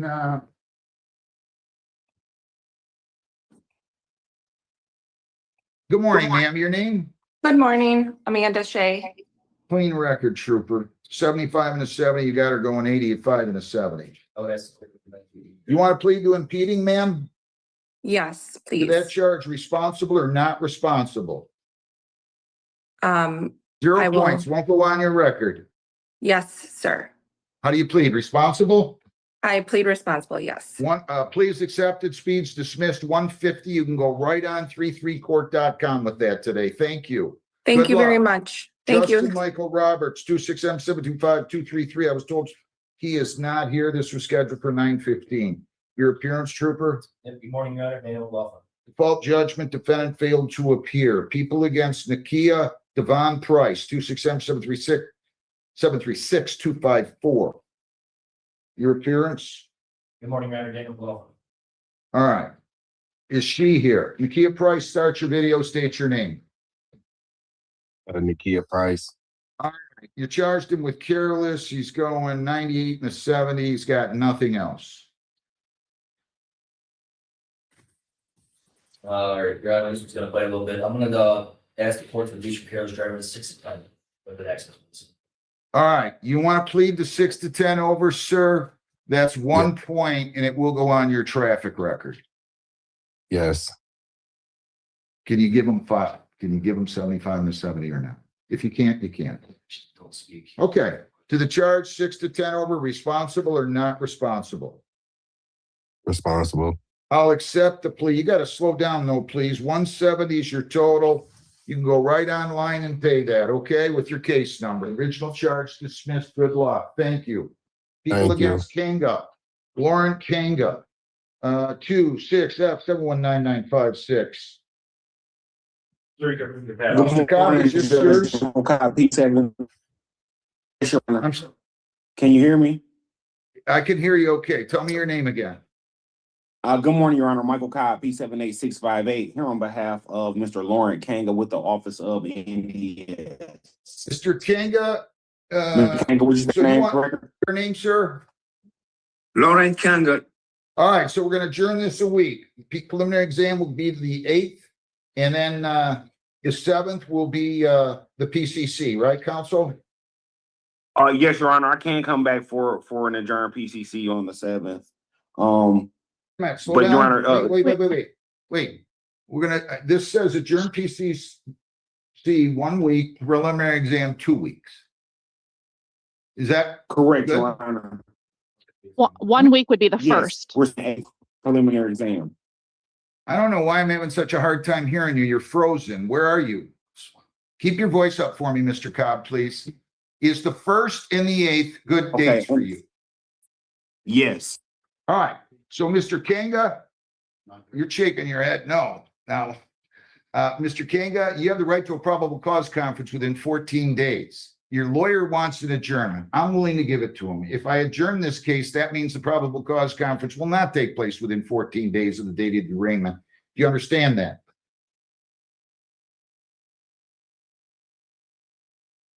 Sir, do you understand that, Mr. Kanga? Yes, Your Honor. You waive that right? I don't want to waive no right. All right, then you come here Mr. next Kanga. week, okay? Listen. Yes. Listen. Mr. Kanga, you asked for extra time, correct? Yes. Then you want extra time, right? Yes. Now you're telling me you don't want to waive your right. If you don't want to waive your right, I'm fine with it. I don't like adjournments to begin with. We could start with a preliminary exam next week if you want. I'm not You gonna. know, Your Honor, there is some communication issues, and I think that that's part of the issue in the case. But Mr. Kanga is asking specifically for extra time. He wants the case to go off. Will you waive that right, sir? Mr. Kanga, do you Mr. waive Kanga, that right? yes. All right, Mr. so we'll Kanga, do yes, thank you. We'll do September 1 for the PCC.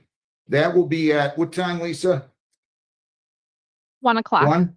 And then we'll do the preliminary exam September 8th. Is 1 that going to o'clock. be at 1 o'clock? Yes. At 1 o'clock. You have to be here in person on the 8th. You do not have to appear in person on the 1st, sir. You can appear by Zoom, okay? Oh, Good luck. Thank you. Mark. Thank you all. Mark James Martinez, 26T7201145. Counsel, your appearance. Michael Cobb, Your Honor, P78658, here on behalf of Mr. Mark Martinez with the Office of NDS. Where's Mr. Martinez at? Your Honor, I Judge- saw Mr. Oh, I'm sorry. No, he's in custody. It's just not his turn on the camera yet. All right, I'm going to pass that. Your Honor, I'm sorry, Bill Clovis, I'm in another Zoom. Is there any chance of being called? I don't know. Who do you have? Grimes. It's just a I don't- review. I don't have an appearance for him, just so you know. You have Well, to this- send in an appearance. It's post judgment. Oh, okay. According to Sean Nixon, 24B7266645. Send her an appearance. I'll be glad to call that one next. Just tell her which one it is. Counsel, your appearance, Mr. Cobb. Good morning, Judge Michael Cobb, P78658, here on behalf of Mr. Tory Nixon with the Office of NDS. Where's Tory Nixon at? Your Honor, Mr. Tory Nixon is an incapacitated individual. I spoke with his daughter last night. Okay, wait 1 second. I see a Tory Nixon on here. Ma'am, what is your name? It's actually for my dad. His name is Tory Nixon. Your name, sir? Good morning. How you doing, Mr. Nixon? Can you tell me your name, please? His communication is off. I'm his guardian. His name is Tory. Okay, is that your father, Tory Deshaun Nixon, next to you, ma'am? Yes. All right. So your lawyer, I don't know how to do this, to be honest with you, Mr. Cobb. Did you communicate sufficiently with Mr. Dixon to make him understand that if he does this, that he's waiving his right to have a probable cause conference within 14 days of the date of the arraignment?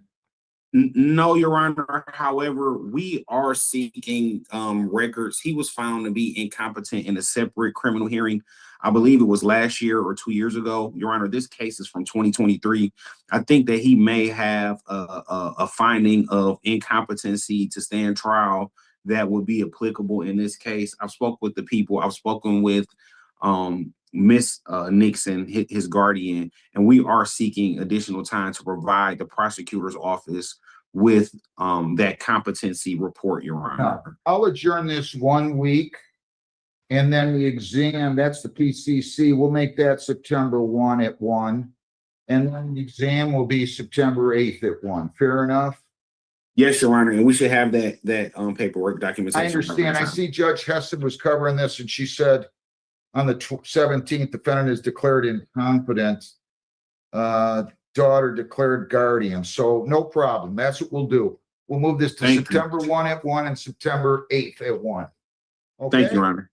Thank you. Where do I have Mr. Martinez? Oh, he's the one that's not on Zoom yet. Robert Carlisle Copes, 26T719220. Good morning, Your Honor. Michael Cobb, P78658, here on behalf of Mr. Robert Copus. Mr. Copus, what's your station name, please? Your Honor, he's also in custody. Okay, so we'll have to go on to that one when we go on to Martinez. How's that? Certainly, Your Honor. I have a preliminary exam at 10:30. I'm at circuit. Lisa, is there a way we can call the jail and have them bring them up? And then if we can communicate with them somehow, I'll do all of Mr. Cobb's at the same time. We just have Mr. Smith ready to go on that sentencing, and then I could get his all next. Good enough. Let's go back. Let me get the trooper out of here. John Sampson White. Just bear with us, Mr. Cobb. 26S570995. Yes, Your Honor. Your name? John Sampson White. All right, so the prosecutor wrote this one up. Was this a pre-formal? This was a pre-formal, Judge. It wasn't Mr. Yes, McLaughlin. so he asked for a pre-formal, it looks like, and he met with the prosecutor. Trooper McLaughlin's not on this. She's offering impeding. You want to plead to impeding, sir?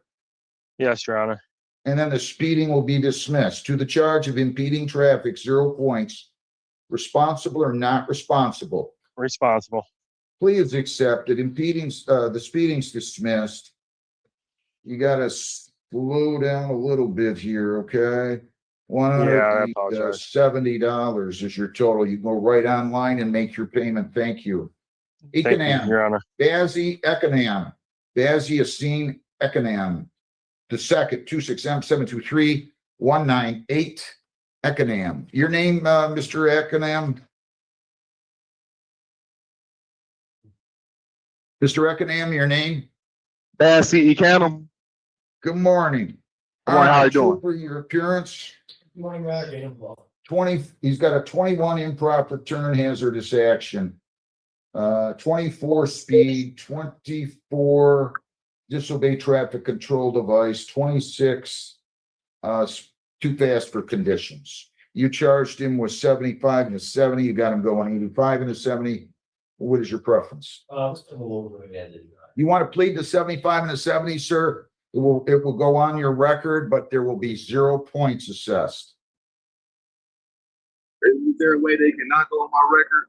Not with your traffic record. He's not willing to do that. You got to slow down. So do you want to plead to 75 and a 70, or do you want to have a hearing? To the charge 75 and a 70, responsible or not responsible? You gotta answer out loud, sir. I can't hear you very well. Just nice and loud. Tell me responsible if that's what you want to do. Responsible. I'll accept the plea. 135 is your total. Cashier cashier. You can pay online, 33court.com, or you can come here today, whatever your preference. Thomas Paul Heinzerling Jr., 26M737-524. Heinzerling. Is he out there, Lisa? Yeah. Come on up here. Don't be bashful, folks. Is John Bartley here? You're gonna be next. Trooper, your name? Your name, sir? Thomas Paul. All right, 84 and a 70, you got him at 75 and a 70, you wrote him for, he's got an impaired from 17, otherwise nothing. This one, Your Honor, that's courtrooms. You want to plead to impeding traffic, sir? Yes. To that charge of impeding, responsible or not responsible? Plea is accepted, 160 is your total, speed's dismissed, you can go down the cashier, make your payment, you're all set, good luck. John Coleman Bartley, the fourth. 26M732511A and B. Your name, sir? John Bartley.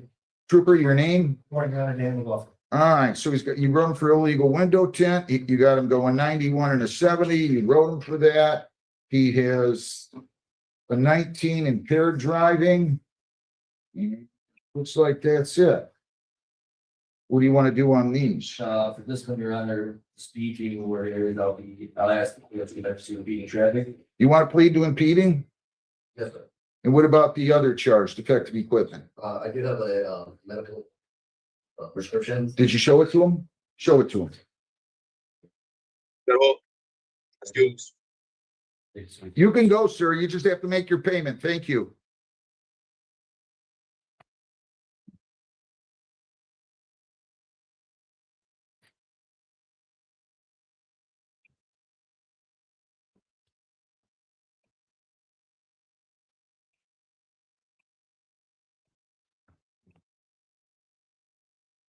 Was the clinic, the big like stuff. It's a clinic, this one. That's like matter. You want him to dismiss that one? I'll accept the plea and again, sir, charge impeding traffic responsible. Yes, sir. All right, you got to slow down, though, okay? Yes, sir. 170 is your total. The defective equipment's dismissed. The speeding's dismissed. You can go down the hall, make your payment. You're all set and wish you well. Good luck. Thank you. Okay. Mohammed Mammed, 26M734032. Is Mohammed Mammed here? Come on up. He's got nothing on his record. You wrote him for 90 or for 80 and a 70. He was going 96 and 70. Trooper, your name?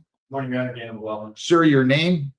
I'm in Middleton. All right. What do you want to do on this one? This record's clean, Your Honor. He meets the threshold of 33rd. Why are you driving so fast? You're going to offer impeding to that charge of impeding, responsible or not responsible? I'll accept the plea. You got to slow down though, okay? 165, speeds dismissed. Good luck. Right down to the cashier. Thank you. Now I'm going to do Smith, and I'm going to hope, I think that might be it for you, but you can check with my court officer. Have a great day. Thanks a lot. Thank you. Carrie Lee Smith, 26G 717-467. Okay, I need Ms. Collins up here again. Ma'am, come on up to the podium, to that microphone and tell me your name. Nancy Collins. Mr. Smith, your name?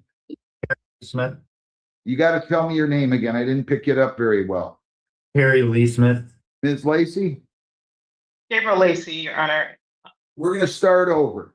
Have you had a chance to review the screening and assessment? And are there any material additions, corrections, or deletions? Thank you, Your Honor. At this time, my client would like for me to withdraw. And he would like to obtain a new attorney.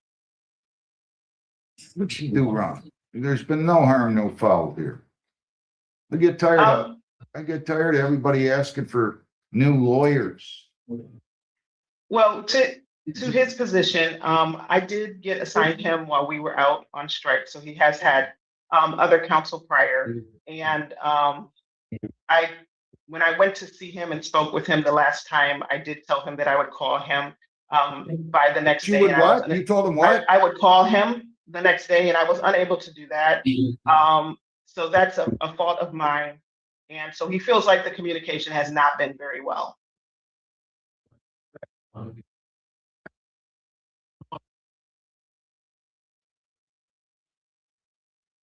Because she said she would call you and she got busy and didn't. Is that what you're saying, sir? No, I have not. I've talked to this woman twice. And Well, it's not. show some respect. You talked to this lawyer twice, right? Yes. Okay. I She spoke got to it her twice. reduced from a 5-year felony to a 1-year misdemeanor. On its face, she's not doing too bad. I don't care if you only talked to her once. So far, she hasn't done too bad. 5-year felony, bad, down to a 1-year misdemeanor. I don't know how she's been incompetent or incapable or anything else. So you do what you want. If you want to, I'm sorry, I don't mean to interrupt. It's okay. I'm used to people interrupting me. I apologize. I'll be glad to allow her to withdraw. If you want me to fire her, if she's telling me there's a breakdown in the attorney-client relationship and you believe the same, I'd be glad to reschedule this for sentencing. If that's what you want. I don't want you to feel. I feel that. Hang on. Okay. You don't have to give me any explanations. If you want me to terminate this attorney-client relationship, I'll be happy to do it. Yes or no? Yes. Okay. Attorney Lacey, permitted to withdraw, I guess. Thank you, Your Honor. But so far from what I've seen, listen, Ms. Lacey, it went and worked civil work for 1.5 years or so, I guess. I've always thought she's a good lawyer, so I hope you get somebody else in the next draw that you like. But I'm gonna allow her to withdraw. Lisa will have to call MIDC, get a new lawyer for her. I don't even know when she's with NDS if we can appoint. Well, I'm gonna let them worry about that. They wanted to do it, let them worry about it. So you just tell them she's with NDS. If they want to appoint NDS, fine. They don't, fine. I'll reschedule the sentencing. It might take some time to do that. Should we adjourn this 2 weeks, Lisa, or 1? We can do 1 week. I'll do it today. All right, I'll adjourn the sentence to 1 p.m. 9/1 at 1 p.m., okay? September 1 at 1 p.m. and I will see you then. And I don't think I need an order of withdrawal, so that's all good. Thank you. Mr. Thank you, Your Honor. Smith, would you tell them that I'd like in there, if they could get them out for me. Mr. Martinez, Mr. Copes, and Mr. Ibarra. Why don't you ask a deputy to come in there? Why don't you knock on the door and ask a deputy to come in? Will you do that for me, please? Yes, sir.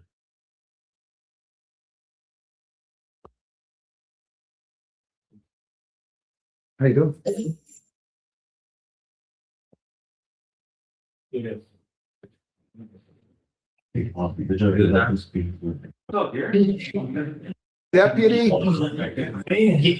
Deputy, I need 3 of them for me if you can get them out here.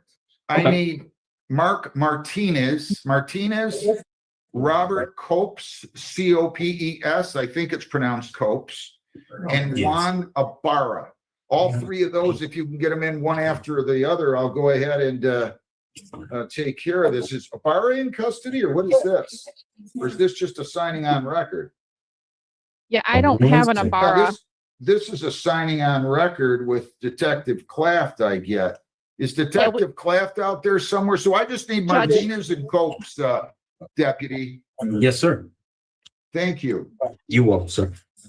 So I don't know if Ibarra is That's an in custody video. okay. Is Detective Claft out there?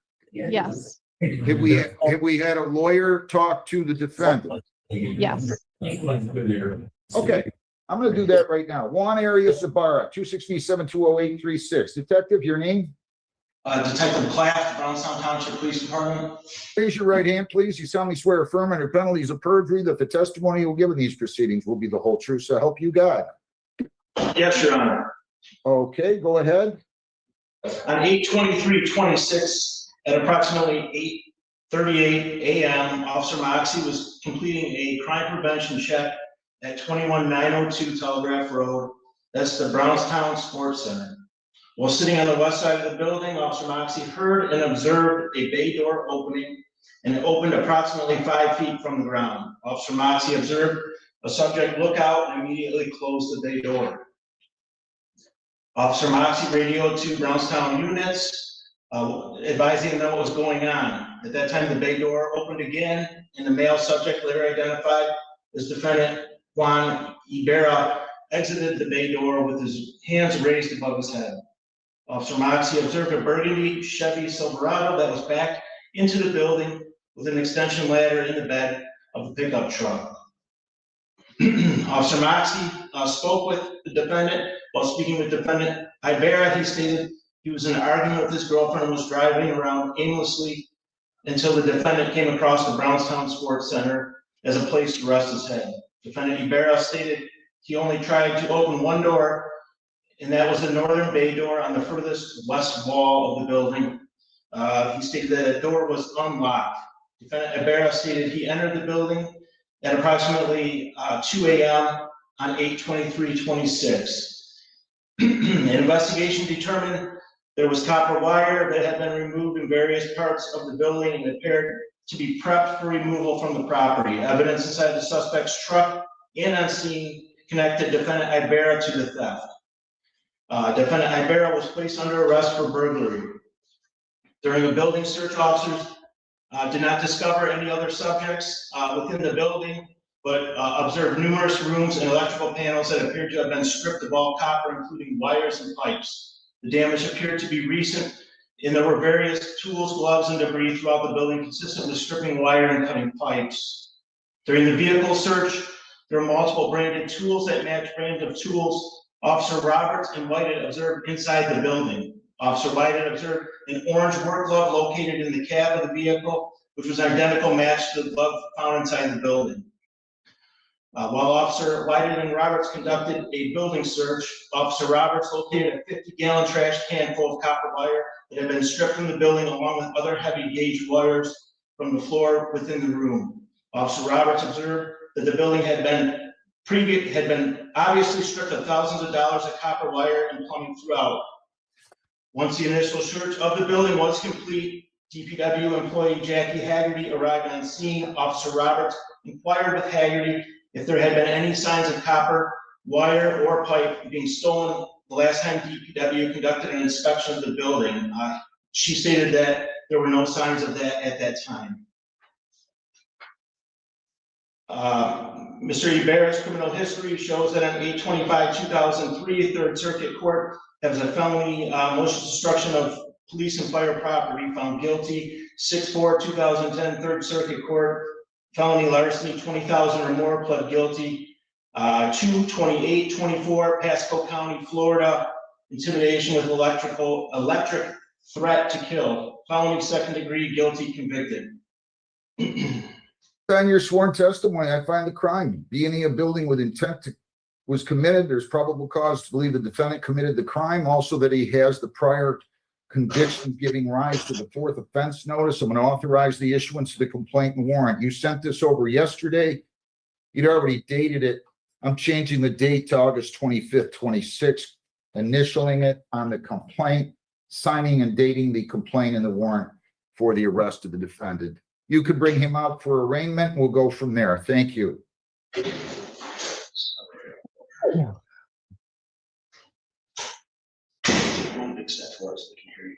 Sir, your name, please?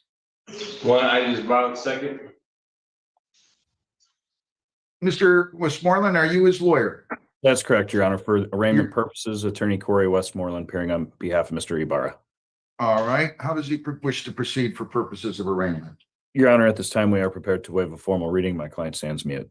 Sir, I'm going to advise you of your rights. You have the right to remain silent. You do not have to say anything. If you say something in or out of court, whether orally or in writing, it can be used against you.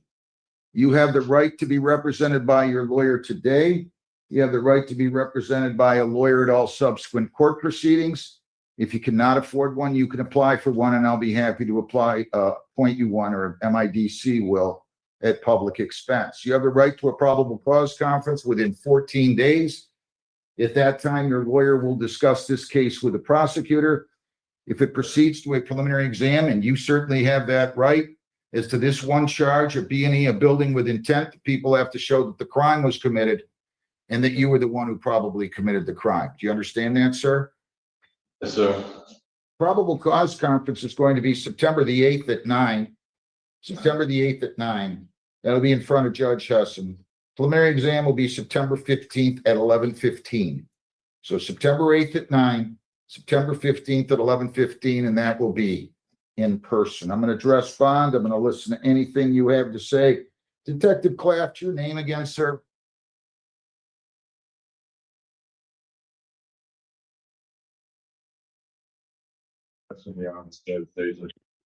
You may be seated. All right. So on the Town Center Place versus Melvin case, here's what I'm going to do. My understanding is at this juncture that the criminal case is under review. It's going to be a bit of a problem. And had I known at the time, I wouldn't have asked you any questions about what happened, Ms. Melvin. Okay, because you have a right not to say anything. What I've decided to do, at least at this juncture, is I'm going to postpone my decision. I'm not going to make a decision at this point in time. I'm going to direct at the parties to this, Ms. Stasek and Ms. Melvin, that you guys stay away from each other. Ms. Stasek, I'm going to suggest that you, in the interim, walk your dog away from that area. Ms. Melvin, I'm going to tell you that I don't want you, I've told you this before. If you can't get somebody's attention, you're going to have to do something else. Objects and other things, it's not going to work. Don't get you in there more. Don't get you in there more. Okay. Probably better, I guess, than anything else. I'm sorry, but can you repeat that last part? Which part? Last part. I'm not supposed to do this. I don't want you doing anything. You're going to have to find another way to deal with that irritation or whatever. She's going to stay away from that area, but I don't want you doing anything like that. Got it? Okay. And just so that the parties know, I did speak with one of the first assistant prosecutors that let me know it's there. I didn't think about this particular case other than that it exists. Because I didn't want to enter into that dynamic and in terms of what may be decided. So you gave a date of October Or 6. for this. She said it's the end of October, September. That should be. Do we have the 13th or no? We do have the 13th. All right. I think I want to go to the 13th because her timing that she gave me. So I'll adjourn this matter out to October 13th, 2026, 9 a.m. for a decision on this. Thank you, Judge.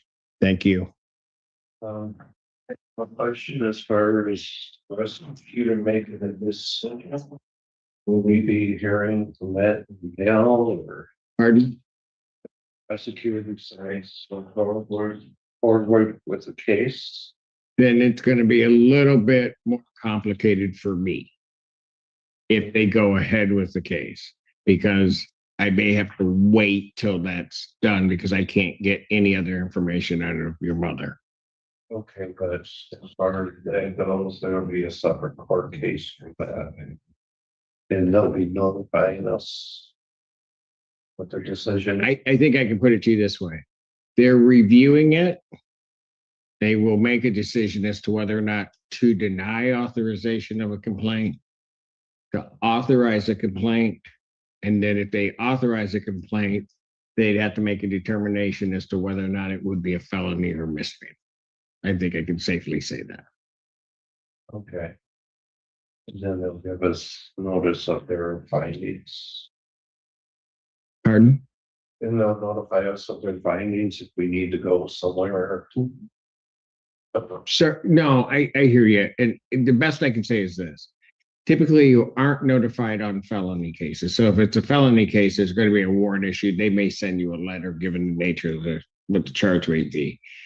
If it's a misdemeanor charge, then what will happen is they will send a notice to your mother to appear at court. If it's denied, it's likely she will not receive any notice of any type. That would just show back up here on October 13th. And I will know that hopefully I'll know the status at that point. Fine. 9 a.m. on the 13th. Okay. We're all done. Thank you. I just want you to know, I have a sister that is Londoners, and she's employed at the international in Den Haag. Oh. I think we should go that far. Okay. All right. Thank you, Ms. Melvin. Not that big a day. Yes, it did.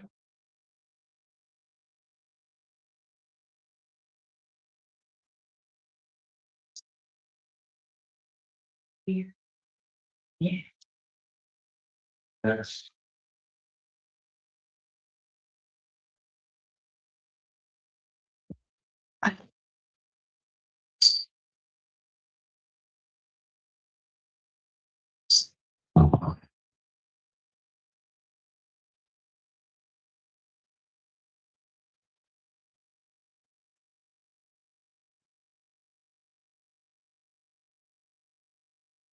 You may want to do that. No.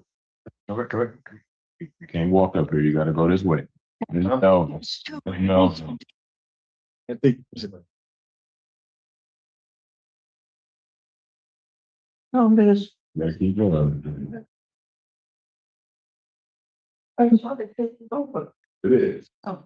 There's other people waiting up. Oh, Up to the jury. Shoot you. Yes. okay. Thank you. I find all of you. Is it you? Thank you, Paula.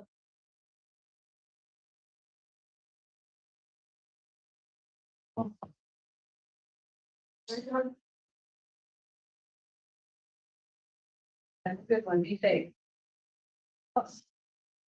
Oh, dear Lord Jesus, she had with haste.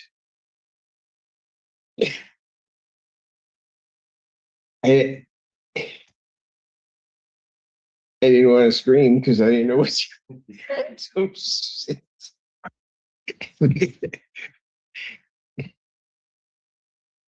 the thing I liked is she's 84 and she beat you up here. No, I'm kidding. That I did not expect. She started coming like toward, and I thought she was just making room to turn around, and then she just. Oh no, no, no, no, no, no, no, no. I'll just say this. She operates on her own. She didn't need my directions. Lori Anderson versus our money line.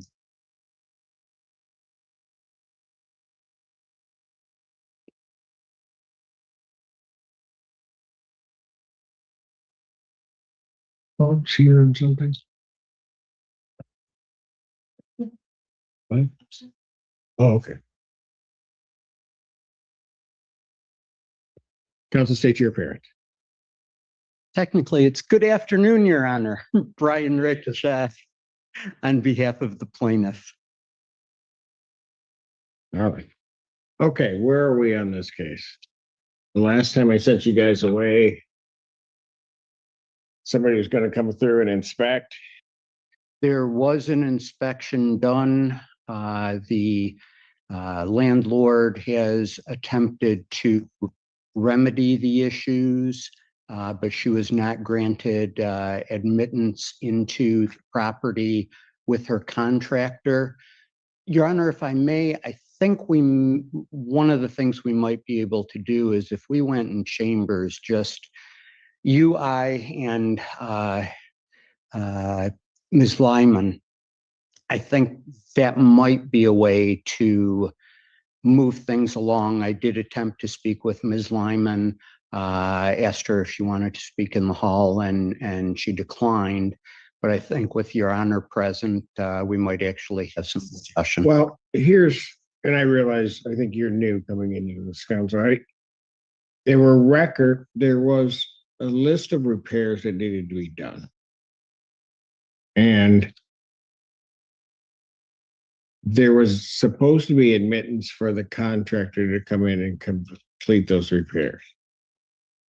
Was that not done? Well, the plaintiff who is hiring the contractor needed to see what the contractor wanted to do. And she was not allowed admittance to do anything. The contractor, did provide some estimates, but she hasn't actually been in the property in order to direct the contractor. Yes. I told her the contractor can come in, that she doesn't need to be. She canceled the appointment because I said that she couldn't come in. Okay. And counsel, I'm not just saying no to talking to the parties. Usually I'd like to, but in this case, I don't know if that's going to work. All right. I leave it up to your discretion, Your Honor. Because I can't. So here's the problem.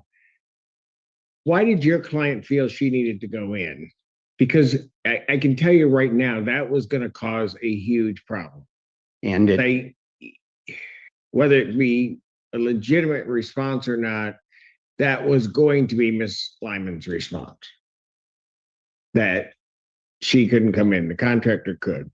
Did the contractor go in? I was not there, so. She canceled but she also had the other contractor CC'd in the email where she said she was gonna find another one. She had the same guy and somebody else in there as well, trying to go in her soul. So the big issue is the lease itself allows for the landlord to enter the property. If Ms. Lyman didn't want to be there at that time, then that would have been fine, but the lease says what it says. So I know it says what it says. I also know, having dealt with these two for almost a year, that ain't gonna happen. Apologize to my mother for using that language, but it's just not gonna, it will not work. And I believe what I ordered at the last hearing, that the contractor was to go in and effectuate the repairs, because we had a whole argument over who the contractor was gonna be. So, And my understanding is the contractor refused to go in without the person who hired him going in with him to see what he was going to do. all right.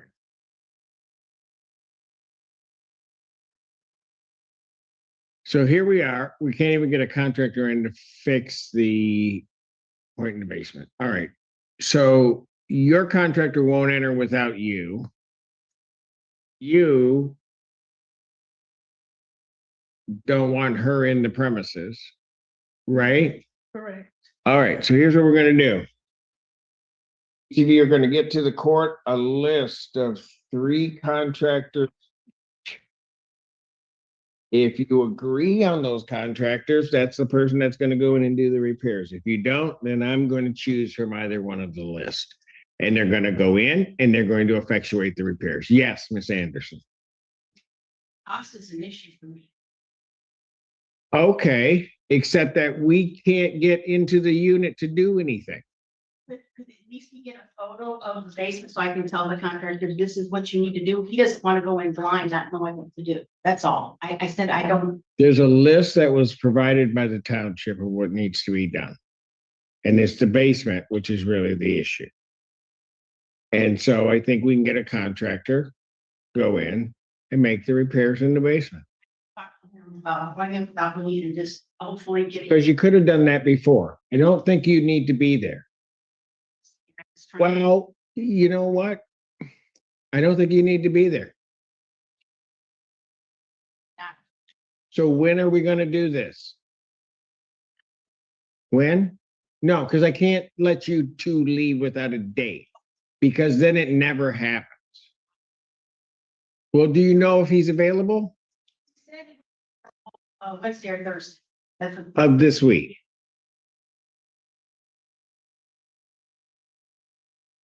Ms. Lyman. 26 or 27? 26. The Thursday. What time? Go call him, find out the time. And Your Honor, just so that I have information. Yes, sir. Is the only thing being repaired the basement issue, or everything on this, on the township's list for rental? And my understanding was that everything was done except for a switch outside. It was done already in the basement. Your client at the last hearing was indicated it's a receptacle, I think, actually outside. She was going to take care of that. And then it was just the basement issue.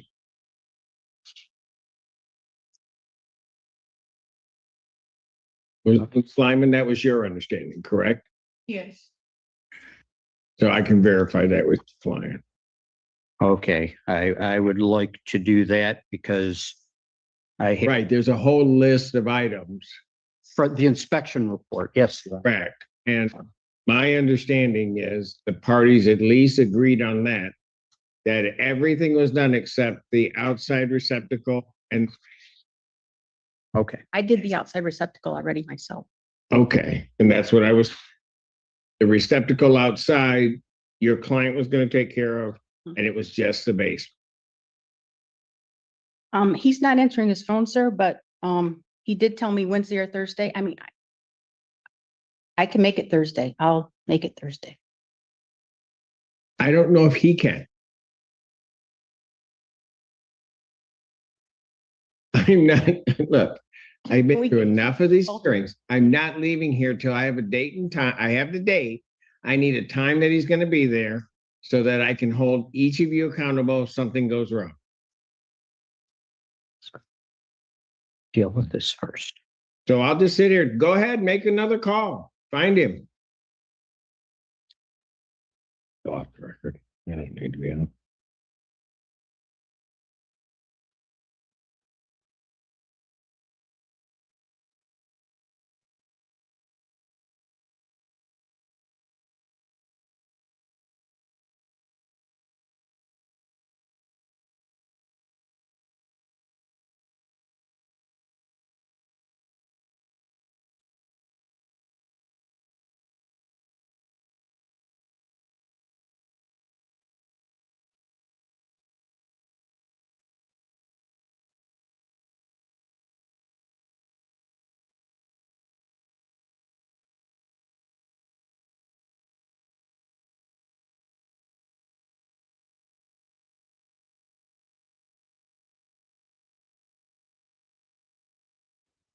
Detective Plath, Brownstown Township Police Department. Mr. Westmoreland, what would you like to say? Yes, Your Honor. Mr. Ibarra is currently living locally in Trenton. He was gainfully employed working at 21st Century Demolition. He's not currently on probation or parole. And after speaking with him at length this morning, he did assure me he would be appearing at all future court dates, and he understands the importance of doing so. I would just ask that all that be taken into account when assessing a bond. What are you asking for, Detective? Your Honor, with his criminal history, we would ask for a cash bond in this case. There is also a case that's pending out of Detroit for felony burglary, recent May 6, 26. Also, sir, you have 7 warrants for your arrest. 75,000, 10%. You cannot leave the state without the consent of the court. Sir, You cannot. sir. Hang on. The words, Hang on. Wait, I don't have a felony burglary. Sir, turn around and look at me, please. I'm sorry, sir. And please don't interrupt me again, okay? Sorry, You cannot leave the state without the consent of the court. You cannot violate any law or ordinance. You must appear in court as directed. No contact with employees of the Brownstown Sports Center. You're not to enter or go near 21902 Telegraph Road in Brownstown. You're not to have any contact with prosecution witnesses. You are not to possess firearms. You are not to possess dangerous weapons. Do you understand all of that? Yes, sir. Now you have 7 warrants. I'm not changing my mind. 75,000, 10% is your bond. You'll have to post $7,500 to secure your release. I wish you well. September 8th will be your first court. Thank you very much. Good luck. People against, is this Mr. Martinez or Mr. Copes over here? Sir, what is your name on? You're gonna have to unmute there and the lockup there at the. Unmute, please. Can you hit that button over there to your left? Should be to your left.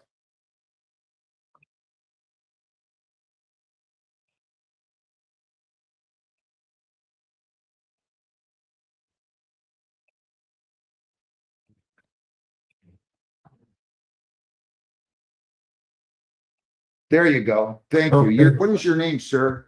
Mark Martinez. Okay, Mr. Cobb, I'm going to call your case. People against Mark James Martinez, 267-20145. Your name's Mr. Cobb?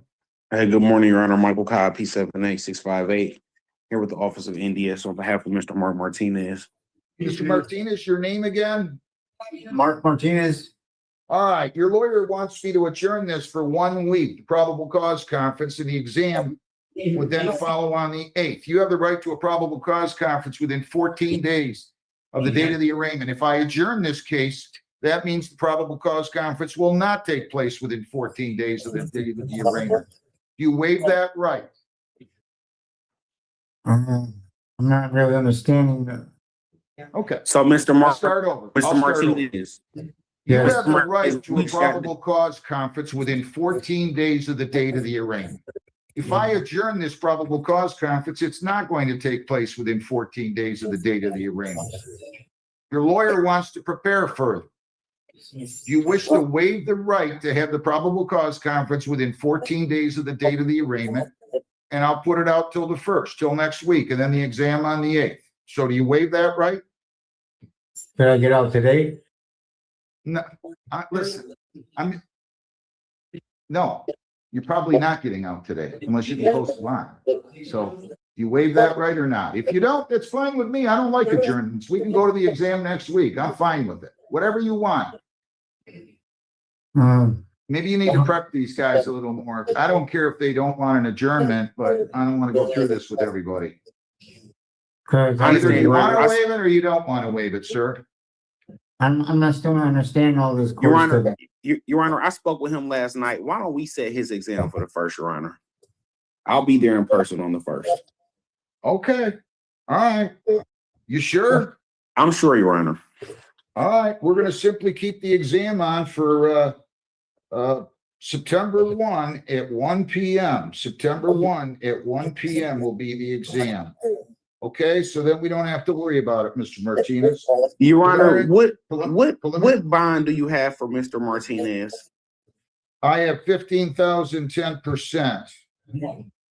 So we're gonna go with the exam next week at 1 p.m. Your Honor, could we address bond?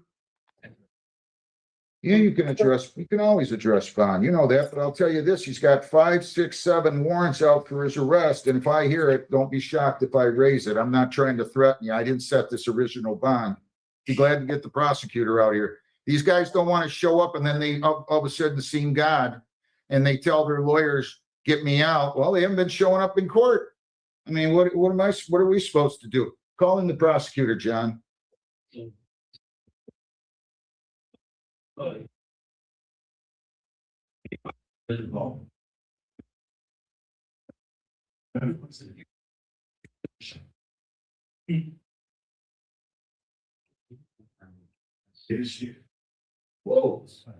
I need, yeah, she coming. I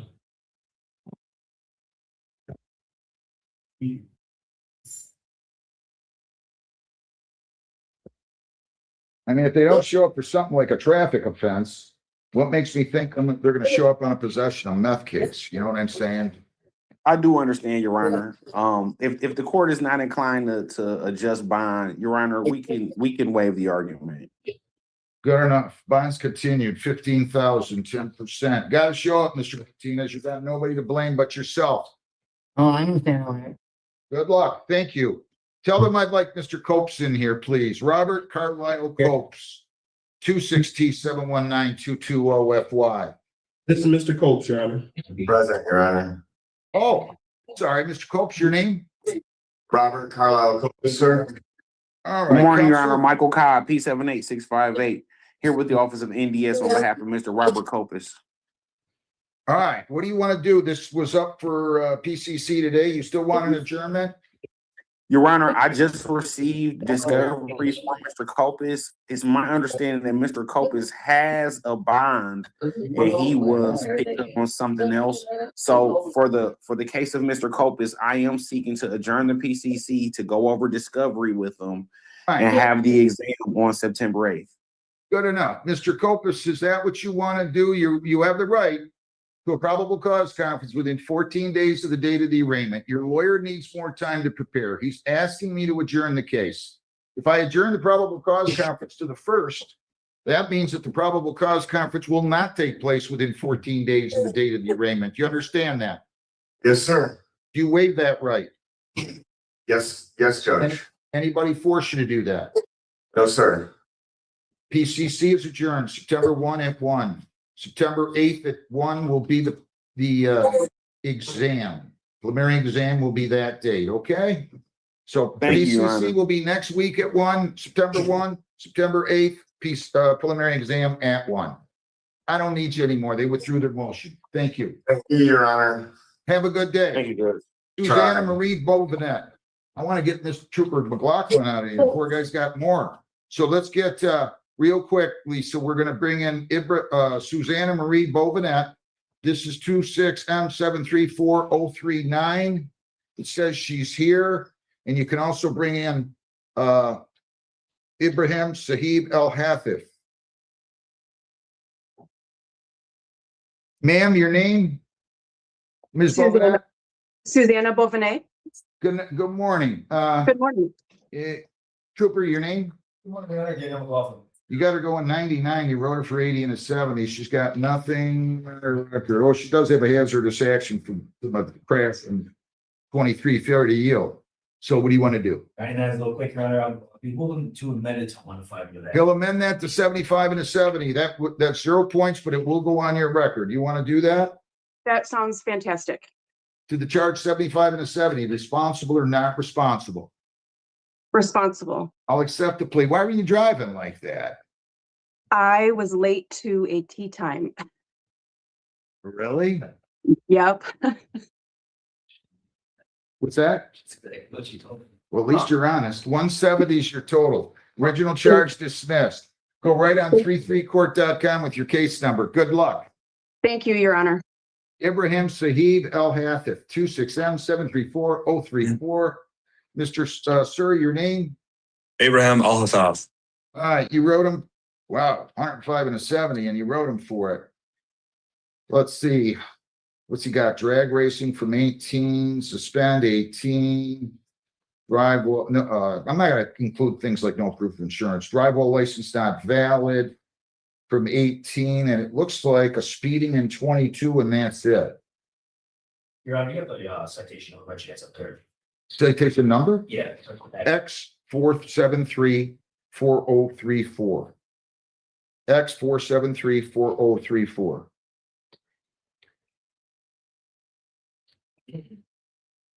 Oh, it's right, it's on house.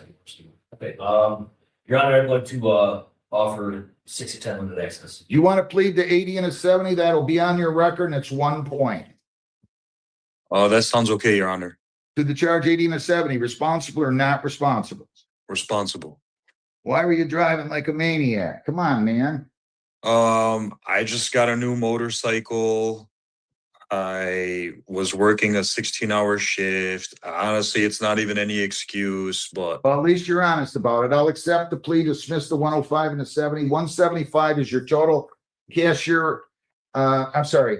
You can go right on 33court.com and make your payment, okay? With your I case. appreciate that. Thank you so I much. wish you well. Good luck. Thank you.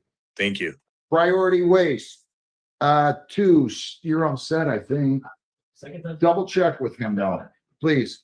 26SO25043. What would we do without priority waste? Your name? Good morning, Your Honor. Elizabeth Tremblay appearing on behalf of Priority Waste. You're authorized there in this plea to overweight, and there's going to be agreed upon fines and costs of $1,500, right? That's correct, Your Honor. Responsible or not responsible to that? Responsible. Please accept it. $1,500. Pay by September 25th. Thank you very much. Thank you. Have a good day. You too. Thanks. People against Adkins. Caden Clifford Adkins. 26F718404. Mr. Barrick. Sorry, just trying to unmute myself. I'm standing in for Barrick, Your Honor.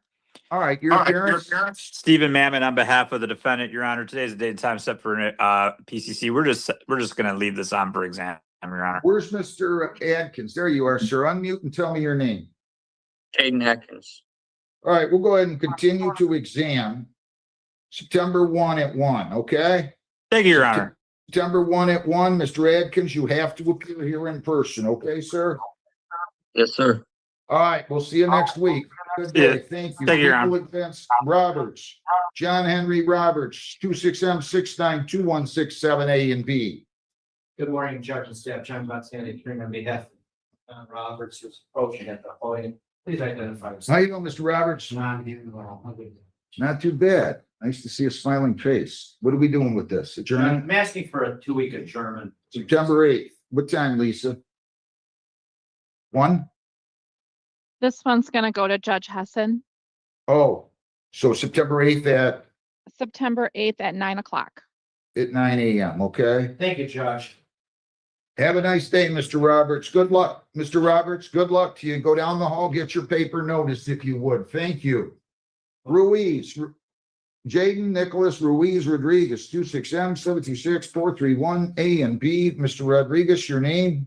David Rodriguez. Counsel? John Botzani, appearing on behalf of Jaden Rodriguez. He's going to plead guilty to allowing an unlicensed driver to drive. They're going to dismiss the no license, and they're also going to dismiss the civil infraction of failed to yield to emergency vehicle, but he's going to plead to impeding on that, correct? That's correct, Judge. Is that what you want to do, Mr. Rodriguez?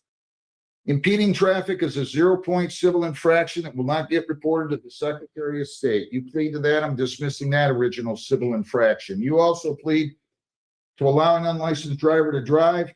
That is punishable by up to 500 fines, 90 days jail. Costs are all those. That won't get reported to the Secretary of State.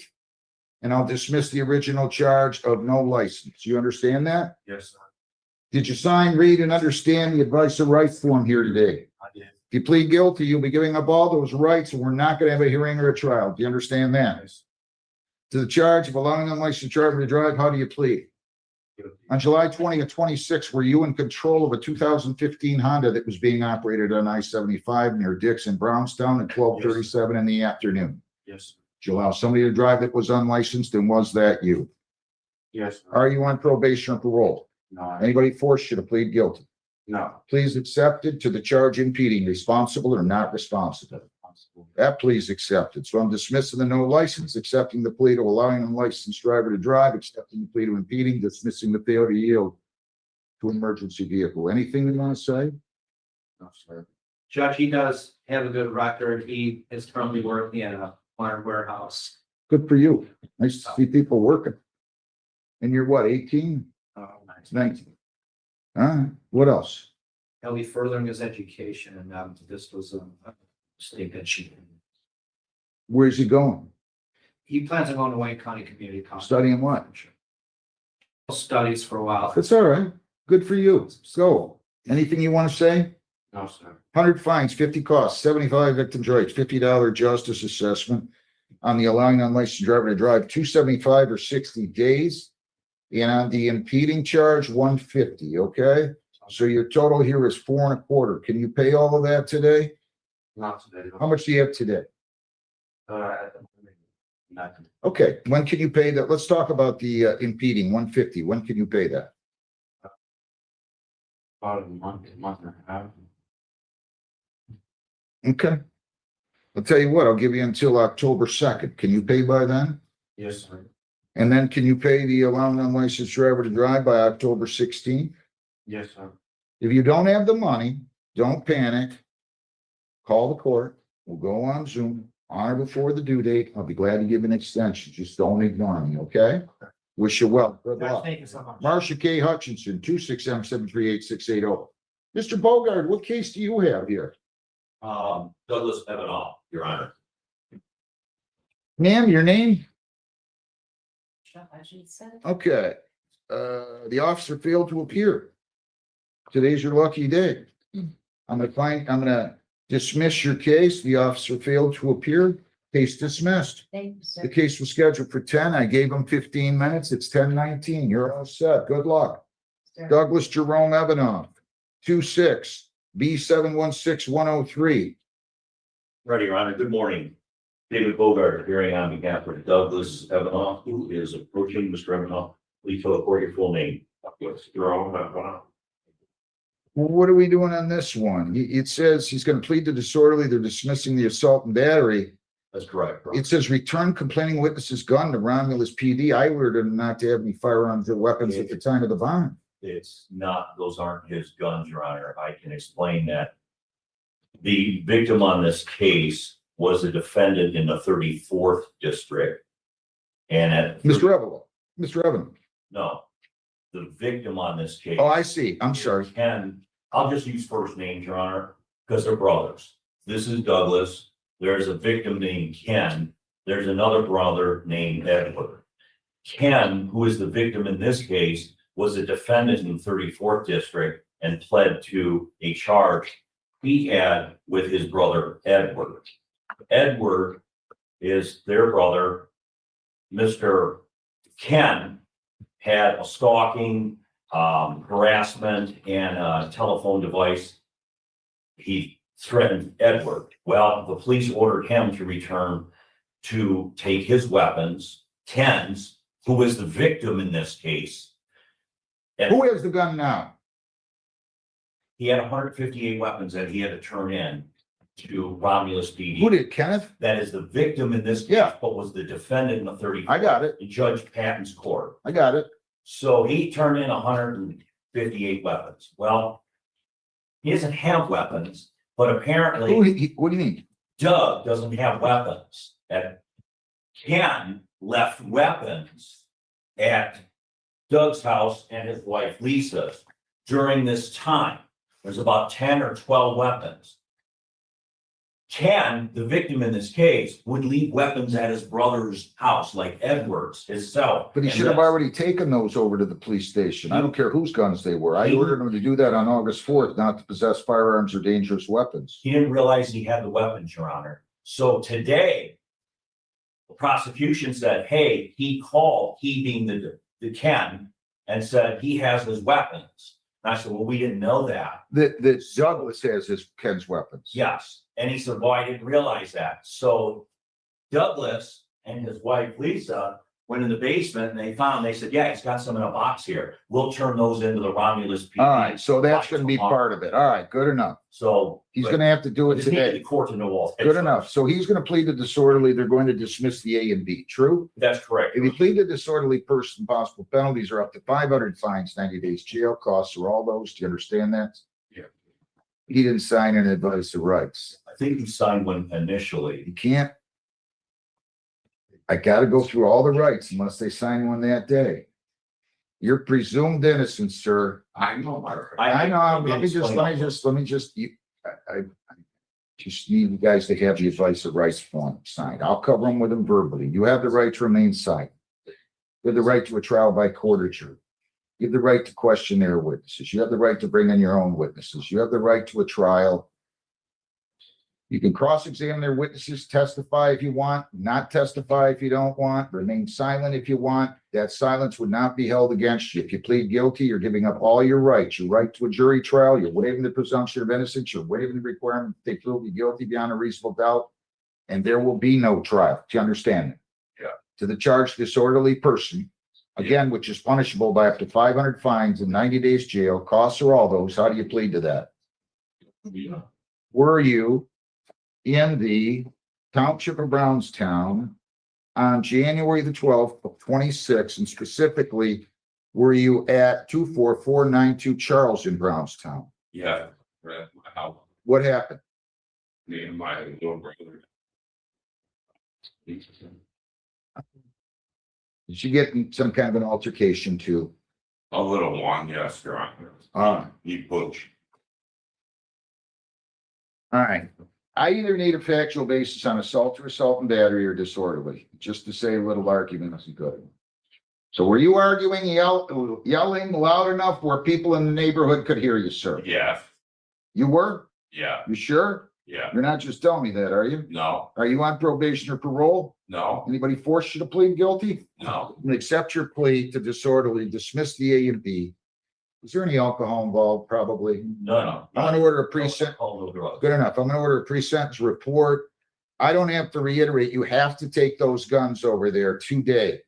All guns in household, all guns in defendant's possession to be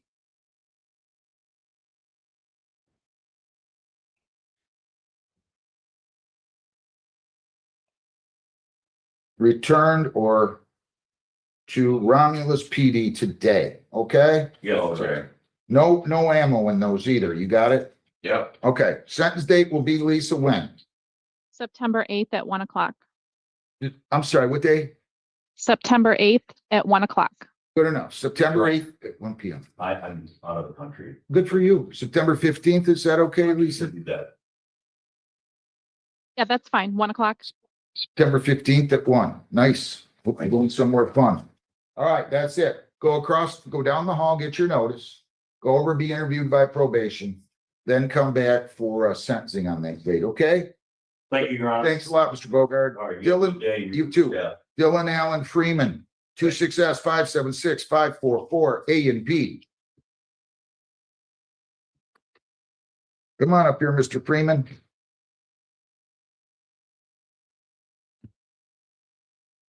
Not too bad. How about you? Good. You're gonna plead to count 2, no fire extinguisher.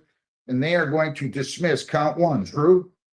Yes, I believe that To is. the charge, no fire extinguisher, responsible or not responsible? Wait a minute. Okay, and I'm dismissing on motion of the plaintiff, the prosecutor, no flotation device. Do we have a schedule statement on that one, Lisa? Is it 135 or something? 135. 135 is your total. Cash, you're into the hall to your right and you're all set. Thank you. Best of luck. Have a good one. You too. Thanks. Grimes. Jacqueline Suzanne Grimes. Is Mr. Clovis back on this? He never came back. He called in and said you could just do it without him. 25B720568. Good morning, ma'am. Your name? Suzanne Grimes. Raise your right hand. You solemnly swear affirm under penalties of perjury, the testimony you'll give in these proceedings will be the whole truth, so help you God. All right. So it looks like you did everything. Case dismissed. Since you were in front of me when I sentenced you back on December 5th of 25, have you been arrested? No, Any new charges? no. Case dismissed. Congratulations. I wish you well. You're all set. Have a great day. I wondered why you were sitting around here all morning. I have a question. So with new charge, I did get a ticket. Is that a charge? What kind of charge? It's a traffic. No, you mean like a speeding or something? Yeah, it's a traffic. What kind of, well, that's okay. No, that's not a criminal charge. Good luck. Thank you. Todd Dwayne Johnson. 26T713033. Good morning, counsel. Good morning, Your Honor. Connor Garland on behalf of Todd Johnson, P 88934. Your name, sir? Todd Dwayne Johnson. So he's going to plead to OWI 2. They're going to dismiss they got to sign these advice of rights. I'm going to take a 5-minute recess. I'm going to have him sign an advice of rights form, okay? All right, will you do that for me, please? Thank you. Everybody stay seated. I'll be out. 7 minutes. Here.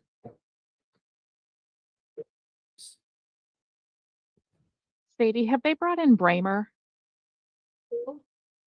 Bramer, Brammer. It was a Judge Hessen prosecutor review.